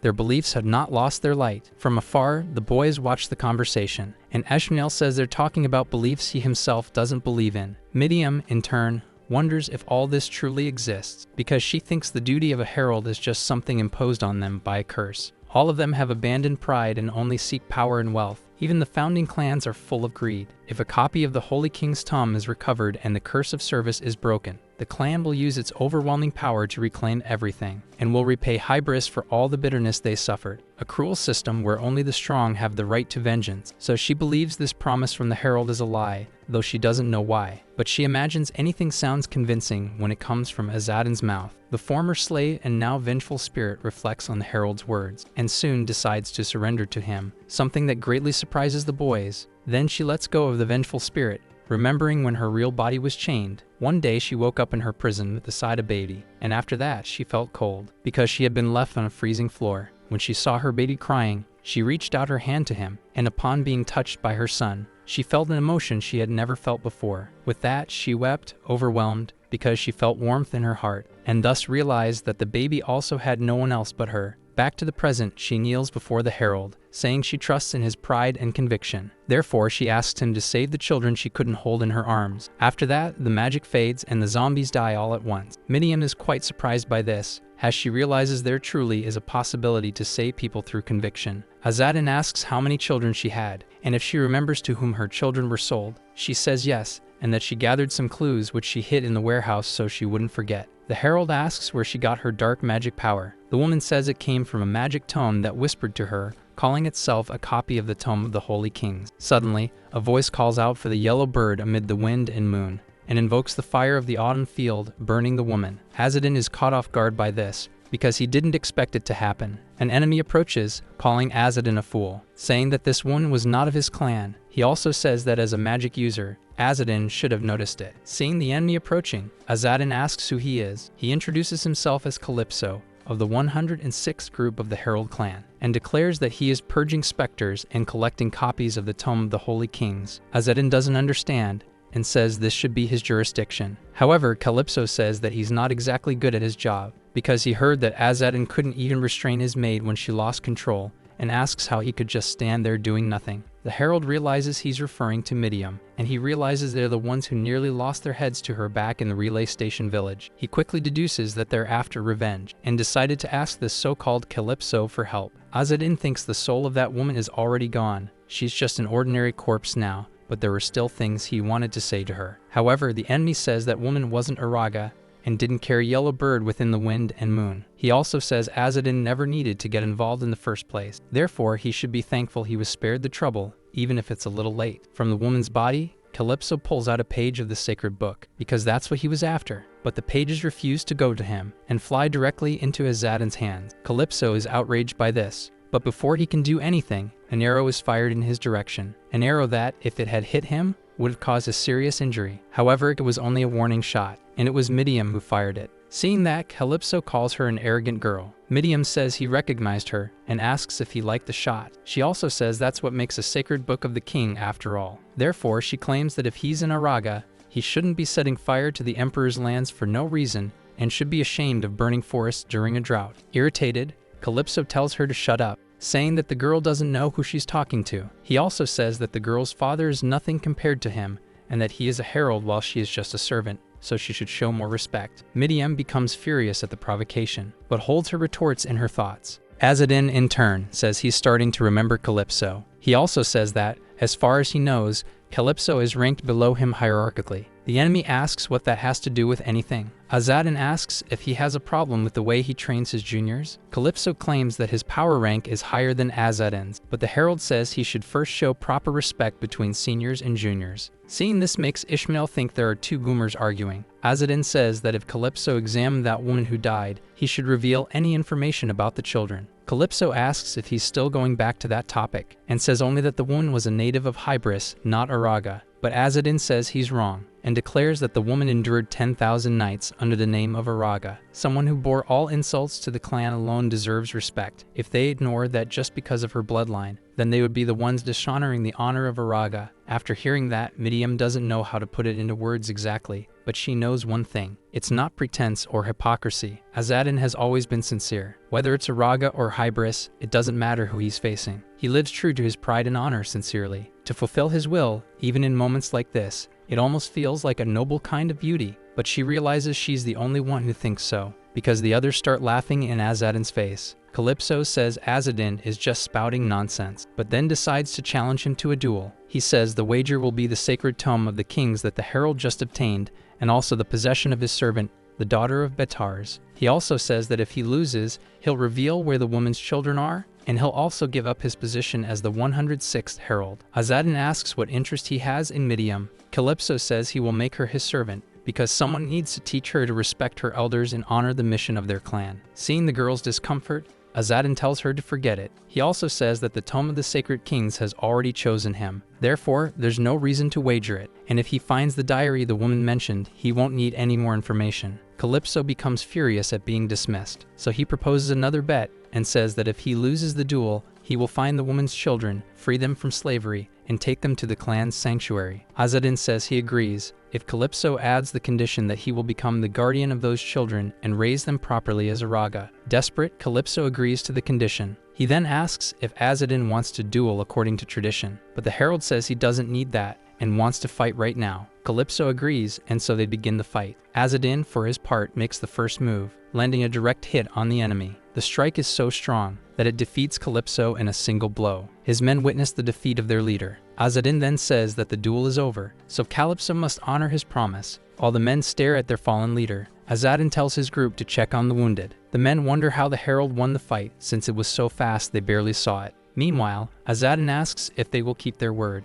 until one of the men says that an ambush doesn't count. Azedin replies that he ambushed the opponent to knock him out completely and without side effects, but now realizes maybe he should have just broken his face. With that, the men get frightened and say they'll keep their promise. Then the Herald says he'll count on their cooperation. Sometime later, they begin cleaning up the area, until Azadin checks on Tarkiv and notices he's still unconscious, but sees that he didn't suffer any serious injury. So he tells the men to carry him to the wagon. The youths approach the Herald, and Midiam asks if he studied medicine. He says not exactly, but explains that when he tries to see from afar, his field of vision narrows, and when he focuses closer, it actually expands. With enough practice, he can even see the bones inside a body easily. And after that, he points to the next injured person. Tarkiv's siblings were also hurt after fighting the zombie bear, but didn't suffer any major damage. Maya also passed out. Her case is different, since there's a risk of mental shock due to the explosion she caused herself. Ishmael asks if it's really necessary to keep these people alive. Azadin thinks this boy is getting more and more annoying, until, shortly after, Midiam calls them over and says it's time to leave. So they get into the wagon, and as she looks back, Midiam says she didn't expect all these unusual things to happen. First came the monster attack, followed by the dark magic disaster. Then a copy of the king's book showed up,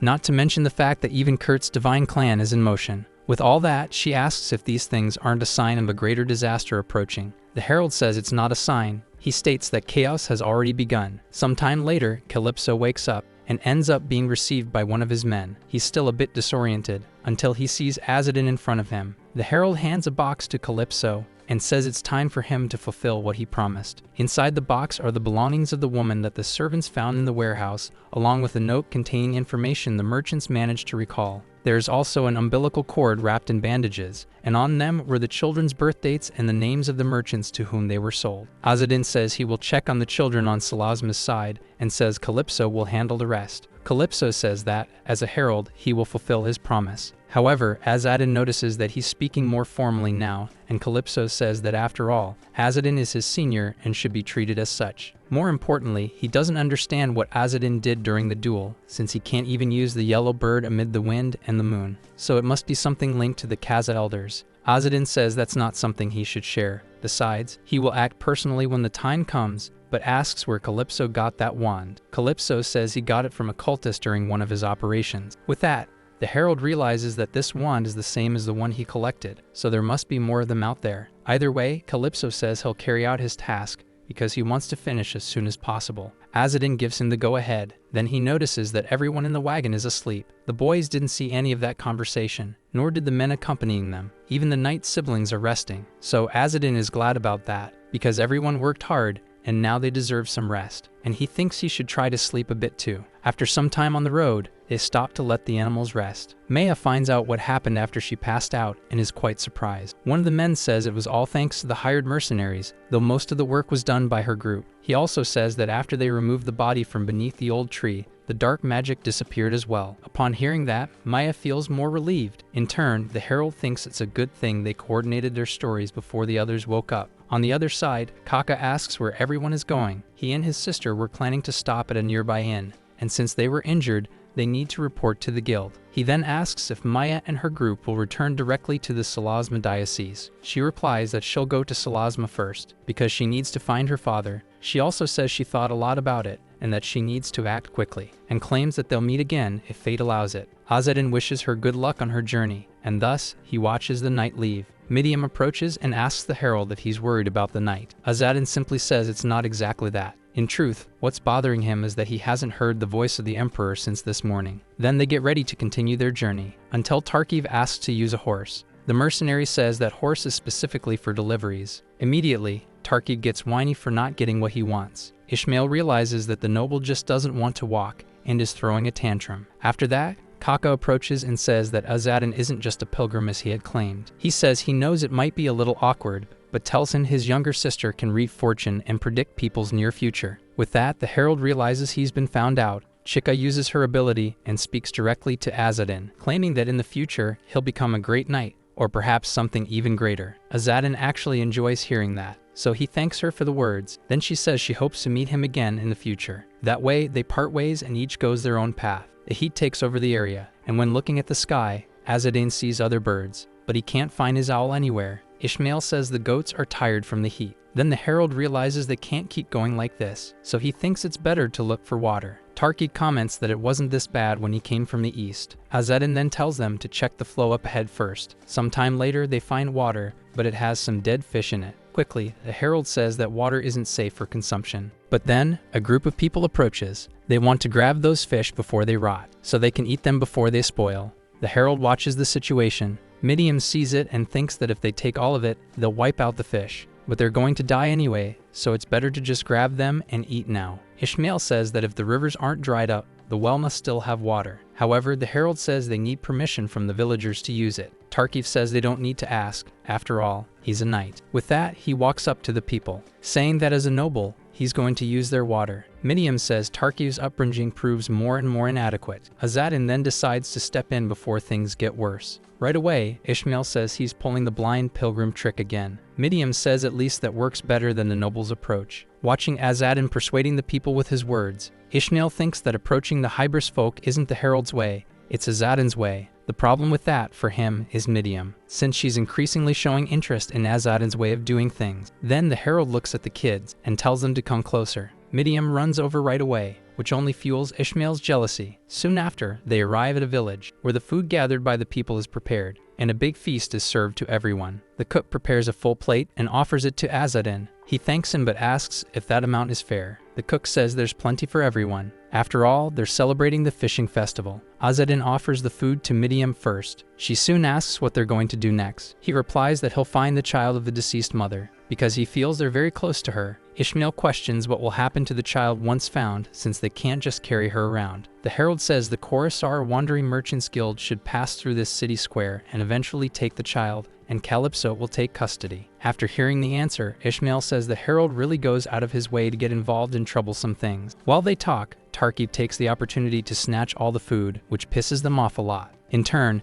Azadin thinks that even if it's troublesome, he believes this is what a Herald must do, and he thinks that if he continues to fulfill his duties as a Herald, the Emperor's voice will speak to him again. Somewhere else, far away from there, Calypso is on a mission, accompanied by two other men. Both are outraged after hearing how his encounter with Azadin went. They claim they even went through the trouble of acquiring a bone wand to track the tome of the Sacred King, and if they waste time here, they'll fall behind the other heralds. They remind him that Calypso's goal is to earn merits quickly and join the house of the founding clan, Saban, and he even risked his life to reach that point. Calypso thinks he only became a herald because of his talent, without support from his parents, yet being stuck in the lowest rank is still frustrating. Either way, he's come to terms with the defeat, and he tells his companions to make sure the Coruscant Peddlers Guild keeps its mouth shut. They must not say a single word about Azadin, because he doesn't want to be the only one who looks like an idiot. In a way, his companions like hearing that, but suddenly, a voice speaks to Calypso. He asks whose voice it is. In turn, the being introduces itself as Ariel. Calypso finds it strange to hear that voice,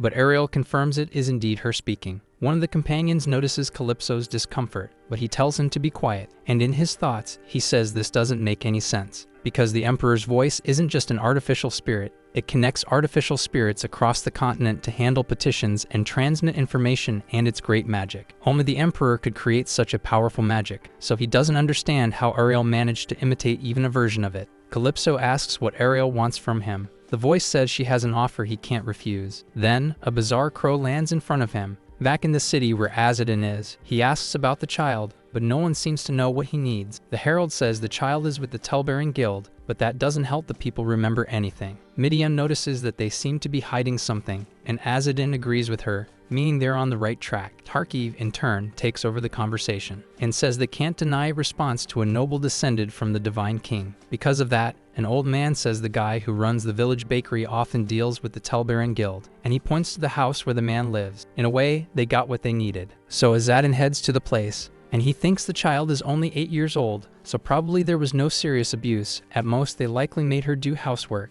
But when they knock on the man's door, he opens it thinking they're customers, but the reception is anything but pleasant. Inside, several children are being mistreated, and the Herald sees it immediately. Tarkiv says they're looking for someone, a girl around 8 years old, and he hands over a paper with more details. The baker asks what exactly they want with that child. In turn, the knight says he doesn't need to reveal his reasons and just wants the information requested. The baker says he was just curious. He also says that the child has already died, as she was fragile from the start. Tarkiv asks about the children inside the house. The baker says they're orphans, and since they had nowhere to go, he offered them work. His words obviously don't convince the herald. In any case, he asks if the deceased child received a proper funeral. The baker says he doesn't understand the point of the question. Then, Azadin gives Tarki the authorization to act, so the noble lands a solid kick on the baker and forces him to his knees so he can understand his place. Tarkiv says the child's parents made a promise to someone of high status, and that's why they came to find her. Therefore, at the very least, they want to know where she was buried. The baker then reveals that he didn't give her a funeral. He just threw her in the river.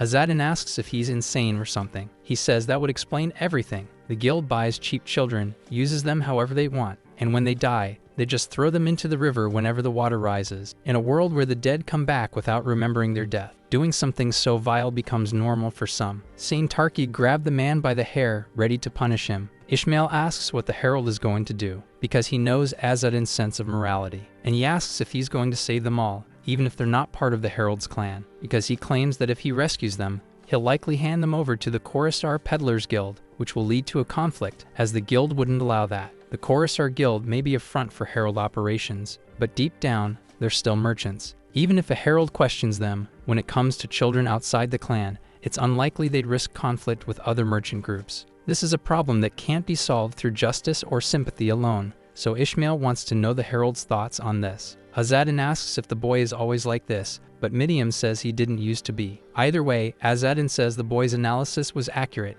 and it's no wonder he was chosen as a servant. But before the herald could respond, Tarkiv acts rashly. He says that once his friend promised to protect the children, but thanks to a piece of trash like the baker, that won't be possible, so he wants to punish him accordingly. Azadin wonders since when he and Tarkiv are friends. Tarkiv, on the other hand, says they can take the children to his mother's estate. She needs a lot of workers, and the conditions are much better than here. After hearing that, Midiam says that even horse manure has its uses after all. The herald says that, in a way, this resolves the matter. After Tarki persuaded the baker in his own way, the children were transferred under his name. This way, they can take the children to the Baroness without having to worry about sparking a guild war. Night falls, and they get ready to depart. Meanwhile, some men try to sabotage the herald's cart, but they see Azadin approaching. Their plan falls apart right away. The herald immediately notices their intentions. They try to play it off and ask if Azadin remembers them, since they treated him so well as superiors. Midiam, in turn, says they are neither heralds nor servants. They quickly realize they'll need another approach and decide to threaten the herald, saying that he's been dismissed from the heralds, so it's best if he goes quietly with them. However, such information catches Azadin off guard, and he doesn't know how to react to it. When reprimanded by those men, Azadin asks if they're drunk or something. They say this isn't a joke, his dismissal was ordered by the superiors, and they're not giving any more explanations, they're just going to capture him, because they believe that once they do, they'll become heralds. Azadin asks if they really want a sword fight in the middle of the village. He finds that ridiculous, but if that's how these punks want it, he'll give them what they want. Mockingly, one of them asks how Azadin could forget how he used to get beaten by them every day. The herald says he hasn't forgotten. He remembers in detail the cruelties he suffered. Just saying these things out loud makes him sick, so he wants to give them back what he went through, claiming these guys need a good lesson. Azadin stands still before the enemies and waits for the two to attack. This, in a way, gives them hope. They think the numerical advantage will favor them. However, Azadin easily intercepts the simultaneous attacks. When faced with that, both thugs are shocked. To properly teach them a lesson, the herald uses his magical powers, and with that, activates the yellow bird ability. Soon, the lightning from the skill strikes and charges their swords with energy. From the shock they receive, the two are thrown far away. They're furious for having lost, but Azadin says no one ever said magic abilities couldn't be used. He also says they're lucky to be alive, so they should be grateful. However, one of the thugs doesn't give up, claiming he won't let Azadin escape, so he gets up and tries to attack once again, but the herald moves like a shadow, catching both of them off guard. He appears behind the two thugs. Thus, Azadin launches a melee attack, an attack so strong it throws them far back. Believing that was enough to make them give up, the herald stops attacking. The two who just got their asses handed to them try to stand. Meanwhile, they think the blow they took was unreal. Unlike before, Azadin didn't use magic in that last strike, which surprises them even more. Azadin walks up and says that with terrain like this, it's hard to hold back. Still, both of them are tough and aware. But now he says they're going to hear the full story. However, before he could continue, a raiden flies in and calls for Azadin, saying that something very serious is happening. The Herald says that the Emperor's voice has finally spoken to him again, but asks why he's using an intermediary. The voice says the council dismissed Azadin, but that's not all, because the curse of service has been activated. Upon hearing this, both young men are frightened. The service contract between the Herald clan and the Emperor is called a curse because it enforces loyalty by force. If the clan chief and elders agree to cast it upon someone, that person must produce a successor before dying, and the way that position is filled. Knowing this, Azadin asks if he's been cursed with the curse of service. The crow says the curse activates in 1 year, he will have a herald, and then he'll die, just like his father Aker did. Tarkiv is a bit confused by that. He asks if that means Azadin will have to conceive a child within the given time. The knight doesn't understand how that would be possible, because he can't imagine a man giving birth to a child without a mother. With all this, Azadin goes mad. First of all, he asks why the Emperor would ever make a contract like that. The voice says that this penalty wasn't created by him,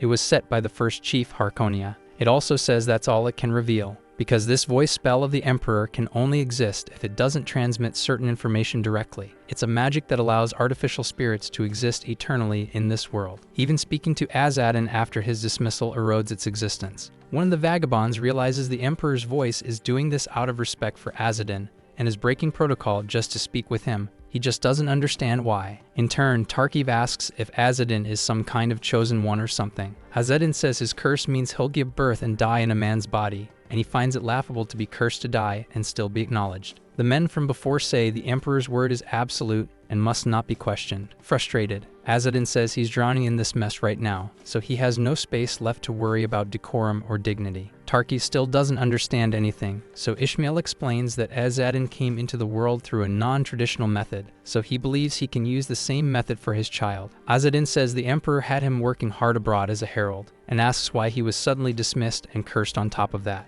One of the men says that Ariel, his twin sister, killed Elder Kinahan. Not only that, she also stole all the copies of the Tome of the Sacred Kings that had been secured. Ariel fled after that, so she committed treason. Ishmael says if that's true, then the activation of the curse of service makes sense. Azadin says it was his sister who committed treason and asks why he was the one punished. One of the men who tried to ambush him says they thought Azadin was involved, but the Herald says it was Ariel who gave him that scar, so he would never be involved in something like that. The men say they had no way of knowing what the relationship between them was like, because as far as they knew, Ariel always defended her brother and clearly cared a lot about him. In his defense, Azadin says he never received a single coin of benefit when Ariel was doing well. She only treated him like a snot-nosed brat, threatening to marry him off to some idiot just to shut him up. Azadin says these are the same men who always showered her with flattery, calling her the second coming of Harkonia, the pride of the clan, then asks what the hell he did wrong to be dismissed and still receive the curse of service. They say they don't know the answer. Then Azadin starts laughing nervously, and says that in that case he should just start killing any clan member he sees from now on, starting with them, because that would be a true act of rebellion. Afraid, they say the Herald can simply go to the chief and elders and ask them to reverse the dismissal, claiming that only one person in the clan's history ever truly died because of the curse of service, so there's still hope. But Azadin says that the one person they're referring to was his own father, and he gets even more furious after hearing that. After venting his rage, some time passes, and the children rescued by the Herald are ready to be transported. Azadin realizes that, in the end, the only way to survive is to beg the chief to revoke his dismissal. The men who took a serious beating agree with him, and since Azadin is heading to the chief anyway, they ask if he could just pretend he was captured by them. The Herald points an arrow and asks if they haven't suffered enough already. He also says that after everything he endured from those men in his childhood, they deserved worse. But they claim they only asked this for Azadin's own safety. After all, every member of the clan has received orders to capture or eliminate him. They also say he can't possibly fight every clan member he runs into, because someone stronger could actually kill him. Azadin says that's exactly why he'll face the regional chief of Salasma alone. Anyone who stands in the way will be a target, except Aldis and his teacher. He says he's counting on them to take care of the children. The men say they'll escort the children to Baroness Nort,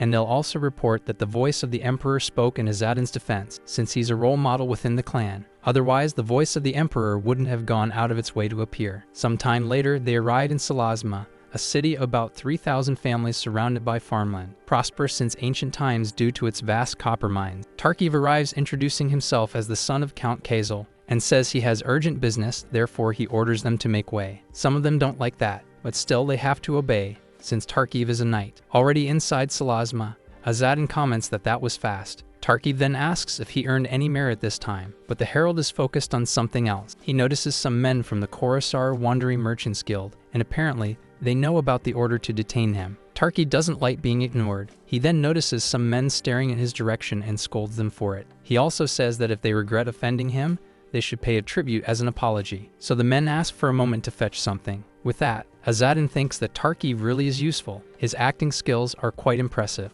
The Kosal guys don't dare approach him. Meanwhile, Tarkiv is desperate to impress the Herald and says that if he wants, he can use his authority to get anything in the city. However, Midiam realizes that as a noble, he's just looting like all the others do. Soon after, Tarkiv spots a familiar face. One of his sisters appears and greets him. He calls her Boon and asks what she's doing there. Boon tells him not to act like he doesn't know the answer. Watching the interaction between them, Azadin thinks they really are siblings. They act exactly the same. Boon sees that her brother isn't accompanied by the mercenaries he left with and questions him. But Tarkiv says a lot has happened since he left. Boon heard that Kosal was destroyed and immediately assumed it was her brother's fault. She also says that Kosal lost all its men and had its garbage cut down. It's a mess now. She mentions that virtue brings blessings and her ancestors must be watching over her, which also means Tarkiv is now alone. With that, Boon draws her sword and tries to strike her own brother, but a stone is thrown in her direction and hits her hand, disarming her. She immediately asks who did that. Azadin, in turn, says it's no surprise she was getting so close. The warriors accompanying her charge to attack. Tarkiv asks why his sister is trying to kill him. Boon says that would be better than chasing after some sacred tome whose location no one knows. With that, Tarkiv realizes he's in danger. Then one of his sister's subordinates tries to attack him, but he manages to defend himself and quickly pushes the enemy back. Tarkiv tries to reason with his sister and says she's making a mistake. He has a new bodyguard now, but when he looks back, he says Azadin should already be helping him. The Herald, however, says he wanted to see what the knight could do on his own. Midiam adds that Azadin isn't in any condition to fight, because ever since he was hit by the curse of service, at this point he probably has something growing in his stomach. Upon hearing that, Azadin becomes deeply embarrassed and asks what Midiam is talking about. The Herald gets irritated by the provocation. Then he is attacked, but manages to dodge before getting hit. So he tells the boys to help. He just doesn't want anyone getting killed. With no other choice, they prepare to fight non-lethally. Midiam stands before the opponents. Meanwhile, Azadin notices movement on Ishmael's side, and he wonders who the boy is fighting against. Azadin notices that among the enemies, one of them stands out, the one with the drooping eyes, and he sees that Ishmael is acting all smug in front of the enemy. The boy decided to face the strongest opponent. He uses the advantage of being faster than his opponent. With that, he manages to dodge attacks with ease. While observing Ishmael's fight, Azadin realizes that he struck the enemy in a non-lethal way, but he aimed at a spot that will cause death by bleeding if not treated quickly. As young as the boy may be, his skills are impressive, and Azadin thinks that he could definitely become a herald. On the other side, he notices that Tarkiv is having problems. The knight even falls off his horse. Then Azadin wonders why a knight like him is making such foolish mistakes. Noticing that Tarkiv is vulnerable, Azadin decides to act and concludes that now it's his turn to fight. Shortly after entering the battle, he defeats all the enemies. Moon says she returned everything and even stacked the hay cart. Azadin made her work like a dog, so she asks why he had to rip out her nails. In turn, the Herald says she should be grateful it ended this way, because she paid the exact amount of sin committed and is only alive because she didn't kill anyone. Now he tells them to get up and leave. Soon after, Boon and her subordinates run away from there. Tarkiv says he was actually getting along with Boon and never imagined she'd try to kill her own blood over inheritance. Midiam says Azadin's mood swings have gotten worse, but it seems like his heart is starting to recover now. She tells the Herald not to worry, because her mother always said that pregnancy naturally causes all kinds of mental and physical changes. Azadin says that giving birth through the curse of service isn't a normal pregnancy, and insists that kind of thing won't happen to him. Ishmael changes the subject and says that Herald sold the silver candlesticks looted by the last mercenaries, so why return all of Boon's money this time? The Herald replies that back then, he couldn't return much on his own, and there were many mercenaries. Besides, apart from the candlesticks, it was mostly furniture, which would be a burden for fleeing refugees. He says he's always been the type to act flexibly depending on the situation, and asks if the boy has a problem with that. Ishmael says he doesn't understand him, because Azadin acts like an unknown foreigner, and claims that he's more complicated than assassins and looters. Azadin is surprised by that statement, and says that unlike the boy, he understands Ishmael very well. Then Tarkiv asks everyone to be quiet, and says that just ahead, there's a rescue post. Upon seeing the flag of the rescue order, Azadin gets excited. Midiam says she knew Azadin admired them,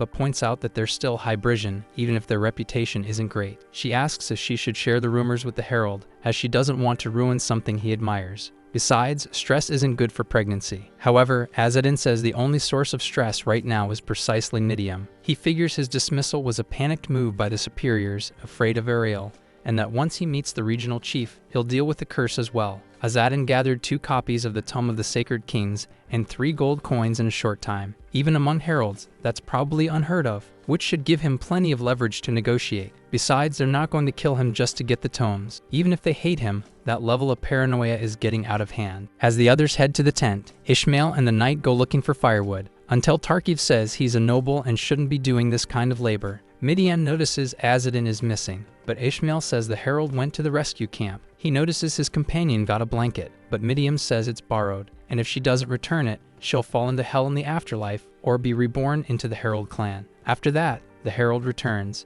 Midian sees bread in his hand and says they already have their own food. Azadin says he got curious to find out what kind of aid food the rescue order distributes, so he went to find out and also took the chance to make a donation. He also asked if he could have their seal marked on his scroll, but they said no. Midian says that maybe in books, the rescue order is made of heroes, but in real life, they'll try to kill them the moment they find out they're heralds. But for Azadin, this isn't a problem, as he claims that even if he's hunted or killed, that wouldn't betray his beliefs. He then tries to eat the bread, but he senses something strange in the food, until he finally notices that beneath the bread, there's a seal from the order. Sometime later, they try to make a soup, and Midian says the bread doesn't look healthy, and it smells like sawdust too. Azadin tells her to stop complaining about the food and just boil it well so it doesn't mix. He also says this is bread prepared by the rescue order for refugees, and he only took it out of curiosity, but now he can't just throw it away. Then Tarkiv sees someone approaching. Some children smelled the food and came asking for some, saying they haven't eaten in days. Azadin asks if they didn't get bread from the rescue order, but the children say only adults are entitled to it. Besides, they don't belong to the order, so the herald agrees to share some of his food with them. Tarkiv gets a little indignant, claiming it's not their duty to care for these people. That's the rescue order's job. Azadin says he's not a refugee, but he did take the order's aid supplies, so he sees this as a way of returning the favor. But in his thoughts, the herald realizes that the refugees were sending their children to beg for food, so he gives them a bit more since their parents must be hungry too. Next, a man approaches the herald and says he's very generous. He also says he didn't expect Azadin to be walking so freely on the main road while being wanted by his clan. The herald realizes this man is the regional chief of Salasma. The one they were looking for has just shown up. One of the chief's men tells Azadin to treat his leader with more respect. He also says he heard that Azadin assaulted some members of his guild, and asks if it's true that he claimed the heralds were superior to the servants and beat them up freely. Azadin, in turn, can only think that the old man is a high-ranking member of the founder clan, Saban,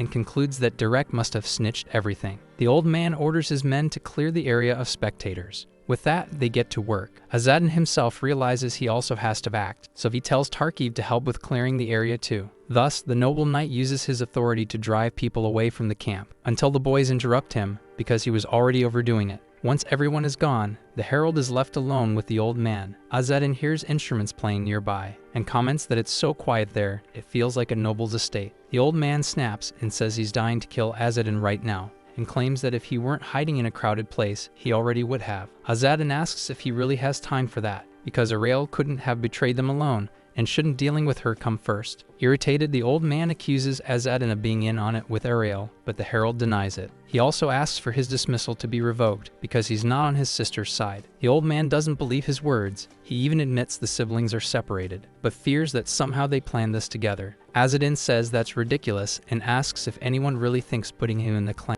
Not only that, he says the entire clan despises him anyway. So he asks, is he really the one who should be humbling himself before others? That makes the old man start to believe Azadin truly isn't involved with Ariel, but he asks why he should intercede with the elders on his behalf. Azadin states that it's the right thing to do. A young clan member and herald is about to die falsely accused, and the regional chief can't turn a blind eye. The old man says that, in the end, Azadin is Ariel's brother. That alone opens up many possibilities. Besides, if the elders and the chief backtrack on their decision now, the organization's authority will waver. Now is the time to restore discipline and hierarchy in the organization. So Azadin asks if his dismissal will magically restore the honor that Ariel destroyed. He agrees not to resist publicly, but for that, the old man must revoke the extermination order immediately and promise to cancel his dismissal within 6 months. The old man feels insulted by the request, claiming his word should be enough, so asking for a contract is an offense. However, Azadin says his life is on the line, and for that reason,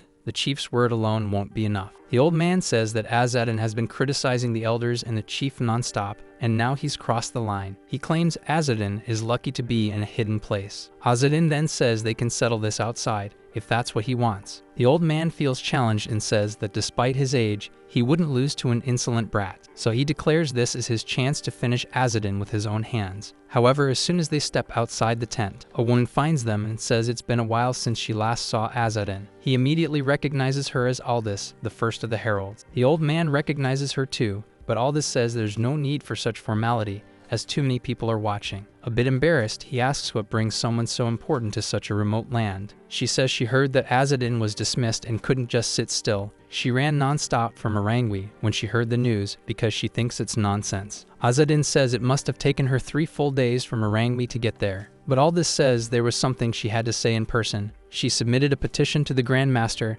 and said that Azadin would never betray them. She hands him a pact with the signatures of Chief Hatter and the other elders, and says they swore before the Emperor's voice that they would revoke Azadin's dismissal within 6 months. Azadin thanks her, since Aldis went through so much trouble for him. Aldis states it was simply the right thing to do. Sincerely, she claims the others are too old-fashioned, so she worried they might have insulted him unnecessarily. The Herald says nothing serious happened. Watching their interaction, Midiam becomes quite irritated, because she thinks Azadin treats this woman differently than anyone else. As they watch them speaking so casually, Midiam wonders what's going on between the two of them. Back to Aldis, she hopes Azadin understands that elders are sensitive to hierarchy. She remembers when she first saw him and his sister. Back then, Aldis was deeply concerned, but now sees how much they'd grown. The first leader of the Herald clan, Harkonia, deciphered the magical tome that Huidafengwal had given her as a gift from the Emperor, and allowed the Herald clan to wield all of its power. Thus, the Herald clan began referring to violet eyes like hers as the Eyes of Harkonia,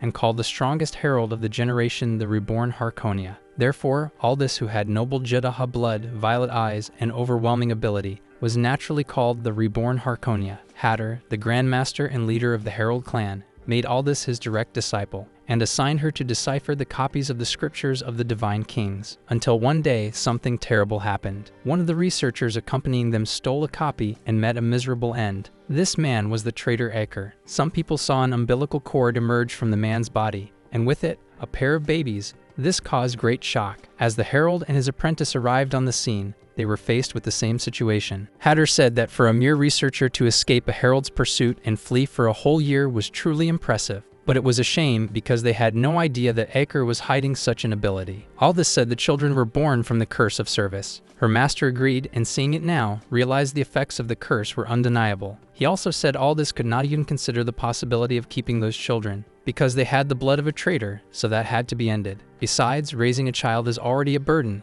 and these were twins, which meant double the work. However, Aldis noticed that one of the children had no eyes. Her master claimed that the birth of twins was a bad omen, and that only proved his point. But Aldis disagreed with him and said she could feel the child's gaze, believing he could see even without having eyes. Hatter saw no sense in that and wanted to end both of them immediately. But when he looked at the other child, he realized she had Harkonia's eyes. Aldis begged her master to let the children live, claiming she could take care of them both. Her master then said she could do as she wished, because since they had lost the copy of the scripture, it would be better to take something than leave empty-handed. That same day, at the Arrogation Sanctuary, a meeting was held to discuss the matter. The leaders debated whether or not the children should be adopted into the clan. One of them argued that these children might be the reincarnation of the scriptures of the Divine King. Their fear made the death of the children seem like the only path to follow. Hatter had imagined that this could happen, and thought that even for Aldis, such stubbornness couldn't go much further. But his disciple revealed that she had given names to the children. She claimed that a child who dies without a name might find salvation. But these children were born carrying the hatred of the clan, so she decided to give them names. Such a revelation sparked outrage in her master. Hatter claimed that for the Arrogatians, naming is sacred. Therefore, if she names the children, her fate will be forever tied to those sinister twins. He also said that Aldis is a Jeddah from the noble founder's lineage and bearer of the Eyes of Harkonia. Such talent couldn't be wasted because of those children. Aldis then asked her master if he was truly against it. Hatter asked her why go so far for those children if it brings her no benefit. His apprentice said she didn't think it was right to abandon them, and even if it brought no reward, it was still the right thing to do. Besides, ogre was her friend. She didn't know why he turned his back on his own clan, but even so, she couldn't bring herself to hate him. After understanding her reasons, Hatter asked that this matter be kept between them, because if the elder ones heard about it, it would be a problem. Then he asked what name she had chosen for each of them. She then revealed that the boy would be called Azadin, the dragon of ruin and silence, and the girl would be called Ariel, angel of light and darkness, names inspired by two mythological figures who fought for eternity and endured together. Thus, the twins were given the names of ancient deities once worshipped in Aragasa before they arrived in Hybris. 3 years later, they were already being trained, and from an early age, Ariel showed talent of the bow. For a 3-year-old child, hitting a target with such precision was truly impressive. Even Hatter noticed this as he saw a strong mana channeling in the girl. Aldis said that it wasn't just her mana. Ariel's grimoire was also incredible. One of the heralds said that if the reborn Harkonia herself was saying that, it meant Ariel was truly exceptional. Aldis warned that the girl was much stronger than her and had the potential to become the best in the clan, and someday the title of reborn Harkonia would belong to Ariel. Upon hearing this, one of the heralds asked if Aldis saw the girl as her rival, but she said that wasn't the case. Meanwhile, the others were waiting for Ariel's brother. Azadin, in turn, started crying from a stomachache, and that made the herald see a big difference between him and his sister. Because of that, Aldis believed that the Curse of Service probably never intended to create twins. Ariel and Azadin were originally a single being. What remains in Azadin isn't Autofunwol, only its residue, that incomplete grimoire that recklessly disperses all the mana inside it. Causing a chaotic storm of various mana types, it gave him resistance to dark mana, but he probably wouldn't be able to use any magic. So Hatter realized that Ariel ended up with Azadin's share. The eyes, the grimoire, everything went to just one, which meant the boy was surely destined for a cruel fate. Aragasa is clearly stronger than the people of Hybris, with Funwol, the goal of becoming heralds, and the added external persecution. It was natural for the entire clan to begin valuing martial strength, but often the pursuit of strength becomes twisted. The blind worship of the strong increases the oppression of the weak. Because of that, Azadin was constantly ridiculed for being inferior to his sister. The older boys always picked on him for his lack of strength, not to mention the fact that he didn't have eyes. Unlike him, Ariel was feared and respected. Whenever she looked someone in the eye, she intimidated them. But unlike how she acted when she was younger, she stopped defending her brother, because by then, her position in the clan had become more important, and that made her see Azadin as just another nobody. Even the other boys thought it was strange, because her own brother was being thrown in the gutter and she showed no emotion. If Azadin's life was already bad before, this only made things worse for him. One time, he climbed to the top of a mountain, so he could cry where no one would hear. The pain he felt got worse when he realized he had nowhere to run. Screaming in rage and hating his own life, Azadin asked why he had even been born. Some time later, on that same mountain, Aldis climbed to the peak. Not only that, but she carried an enormous load. She thought to herself that it was way too heavy, and maybe she had overdone it with the gift. Aldis also wonders if the children will like it. Upon arriving near a waterfall, she thinks that no matter how many times she sees this place, she's always enchanted by its beauty. Then, a mosquito lands on her, and the Emperor's voice speaks to Aldis, claiming that the blood of the divine race of the Yagas flows deeply within her, so she shouldn't donate such precious blood to mosquitoes. After hearing this, she decides to act, and with a snap of her fingers, she kills all the mosquitoes nearby. But the voice speaks to her again, claiming that the child has fallen into the water. Aldis immediately drops her backpack right there, and runs toward the water. She even jumps from a considerable height. A short while later, she tries to revive Azadin. The boy who fell in the water wakes up. Aldis says she was super worried, and asks if the training has been hard, but Azadin says that's not it. He says he was expelled anyway. They said he could never become a herald. Aldis reassures him, and says there are many jobs out there besides being a herald. After that, she builds a campfire and covers him from the cold. She also suggests they spend the night there watching the stars. Azadin asks if Aldis is talking about those things that shine in the sky. Aldis says they can also read a book about constellations and fairies. The boy asks if the stars also have their own place. Aldis says they connect stars in the night sky and add stories to create constellations. It's a myth from the fairies before the divine Yaga race arrived, something she's recently been learning about, a fairy tradition. Until then, Azadin had never known beauty. Even the starry night sky had seemed empty. But that night, when Azadin counted stars with Aldis, the stars became a painful longing. The Herald clan holds a solstice festival every 2 summers. During the festival, heralds from all over the world gather at the Holy Land, and thanks to that, Azadin had the chance to spend time with Aldis. He visited Aldis every day, and his sister watched everything from afar. The boy received a book about knights. Until Aldis asked what he liked the most, he replied, "The 3 virtues, courage, wisdom, and compassion, plus the fact that if one maintains those, they can use white magic, the same magic the divine Yiga kings use. Aldis thinks those are the rescue knights. Most of them are just frauds, yet Azadin genuinely seems to admire them. Then she asks if the boy would like to become a knight. Azadin doesn't know how since he's an Aragasa, and he's heard that everyone hates them. Others brag about their strength, but he doesn't feel strong enough. He knows that both inside and outside, he'll be hated for who he is, including by the rescue knights. People have even said he was so disgusting, they put a bag over his head, nearly suffocating him. Aldis then asks if the boy hates her. He answers, absolutely not. Then the woman hugs him and says that if he hates himself, then he must hate her too, for making him go on living. If that's true, she says she'd be a little sad, since she plays the role of his mother. Aldis also tells him to remember what the book said. If he has courage, wisdom, and compassion, anyone can become a savior knight. So all he needs to do is cultivate those three virtues, and he can become anything in life. But even if Azadin was treated well in his foster mother's home, it was different out in the streets, because all the kids his age bullied him and treated him in the worst way possible. But on that day, the kids couldn't hurt Azadin, because Ariel suddenly showed up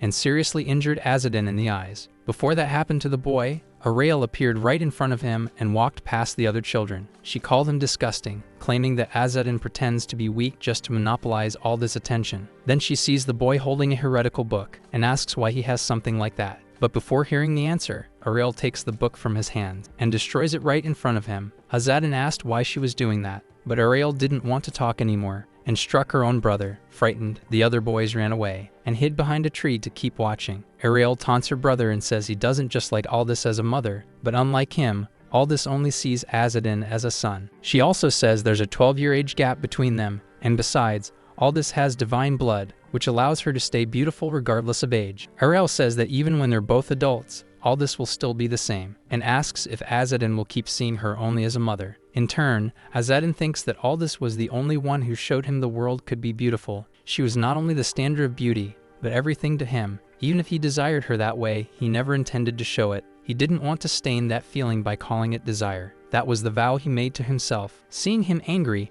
Ariel claims that if Azadin wants to claim the noblest lineage of the clan, then he must become the strongest in Aragasa. With all that provocation, Azadin gets furious and tries to attack his sister. But since she was much stronger than him, Ariel struck him with her magic. Her excessive use of power injured her brother, yet she showed no remorse. She even said it's better to have a wound on the face than a lump of flesh where eyes should be. She adds that a scar suits Azadin better, and he should be thankful for it. After that, he walked away. But during that bitter time, he developed a deep hatred for his sister, until someone approached the boy and said that at least he had the spirit of the 4 dragons of silence. The boy was startled by the mysterious presence, but the man said that apparently it was true. He could see even without eyes, and told the boy not to be afraid. He introduced himself as an elf named Kajas. Terrified, Azadin begged not to be eaten, but Kajas said that was just old tales from the Nagashira era. The elf tried to calm the boy, saying that when he lived among the Nagas, they used to eat human flesh daily, but he stopped doing that a while ago. Anyway, he said what mattered most was that Azadin had been chosen as the disciple of the great elder Kajas, and should be happy. Kajas said he would teach him everything, and that he had his own interpretation of Hwajopingwol. Confronted with all that, Azadin says the elf isn't an Aragasian. Kajas confirms it, saying he has nothing of that sort.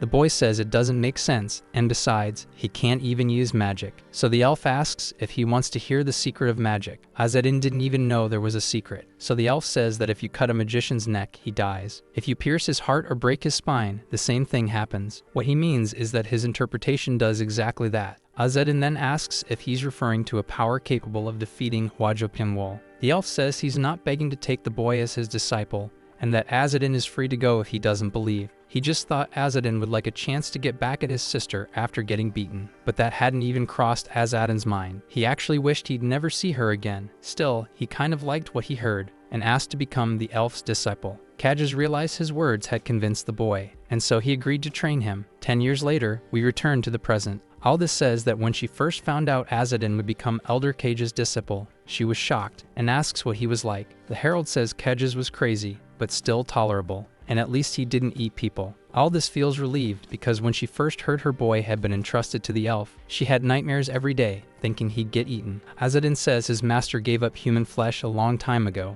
and maybe Aldis didn't know him that well. He remembers that the elf always said sweet Artemisia snacks were the best thing to eat while drinking. But the old man says it was Aldis herself who recommended the elf as a master. She deflects and says there's no time to talk about that, then asks if Azadin at least knows where Ariel went. The old man says that before fleeing, Ariel murdered Elder Kenahan and stole a copy of the Codex of the Divine Kings, just like her father did. Aldis says they still don't know why Ariel did it. Her motives aren't clear. She suspects Ariel's intention is to monopolize power because that's the closest she can imagine. The stolen codex requires interpretation to be used. The more people involved in the process, the better the understanding. Besides that, Ariel is the second in command. Once the interpretation is complete, the benefit goes to whoever leads the process. It's unlikely anyone will surpass her afterward. Aldis believes that if Ariel were planning to betray, it would have made more sense to wait until after the interpretation. But Azadin thinks that this isn't proof that she isn't a traitor, only that the motive doesn't make sense. The old man says that Ariel is reckless and her temper is cruel, so no one knows what she'll do next. But Azadin thinks that not everyone acts based on logic, especially someone who's lived their whole life running wild like fire. That goes double when it comes to Ariel. Our video ends here.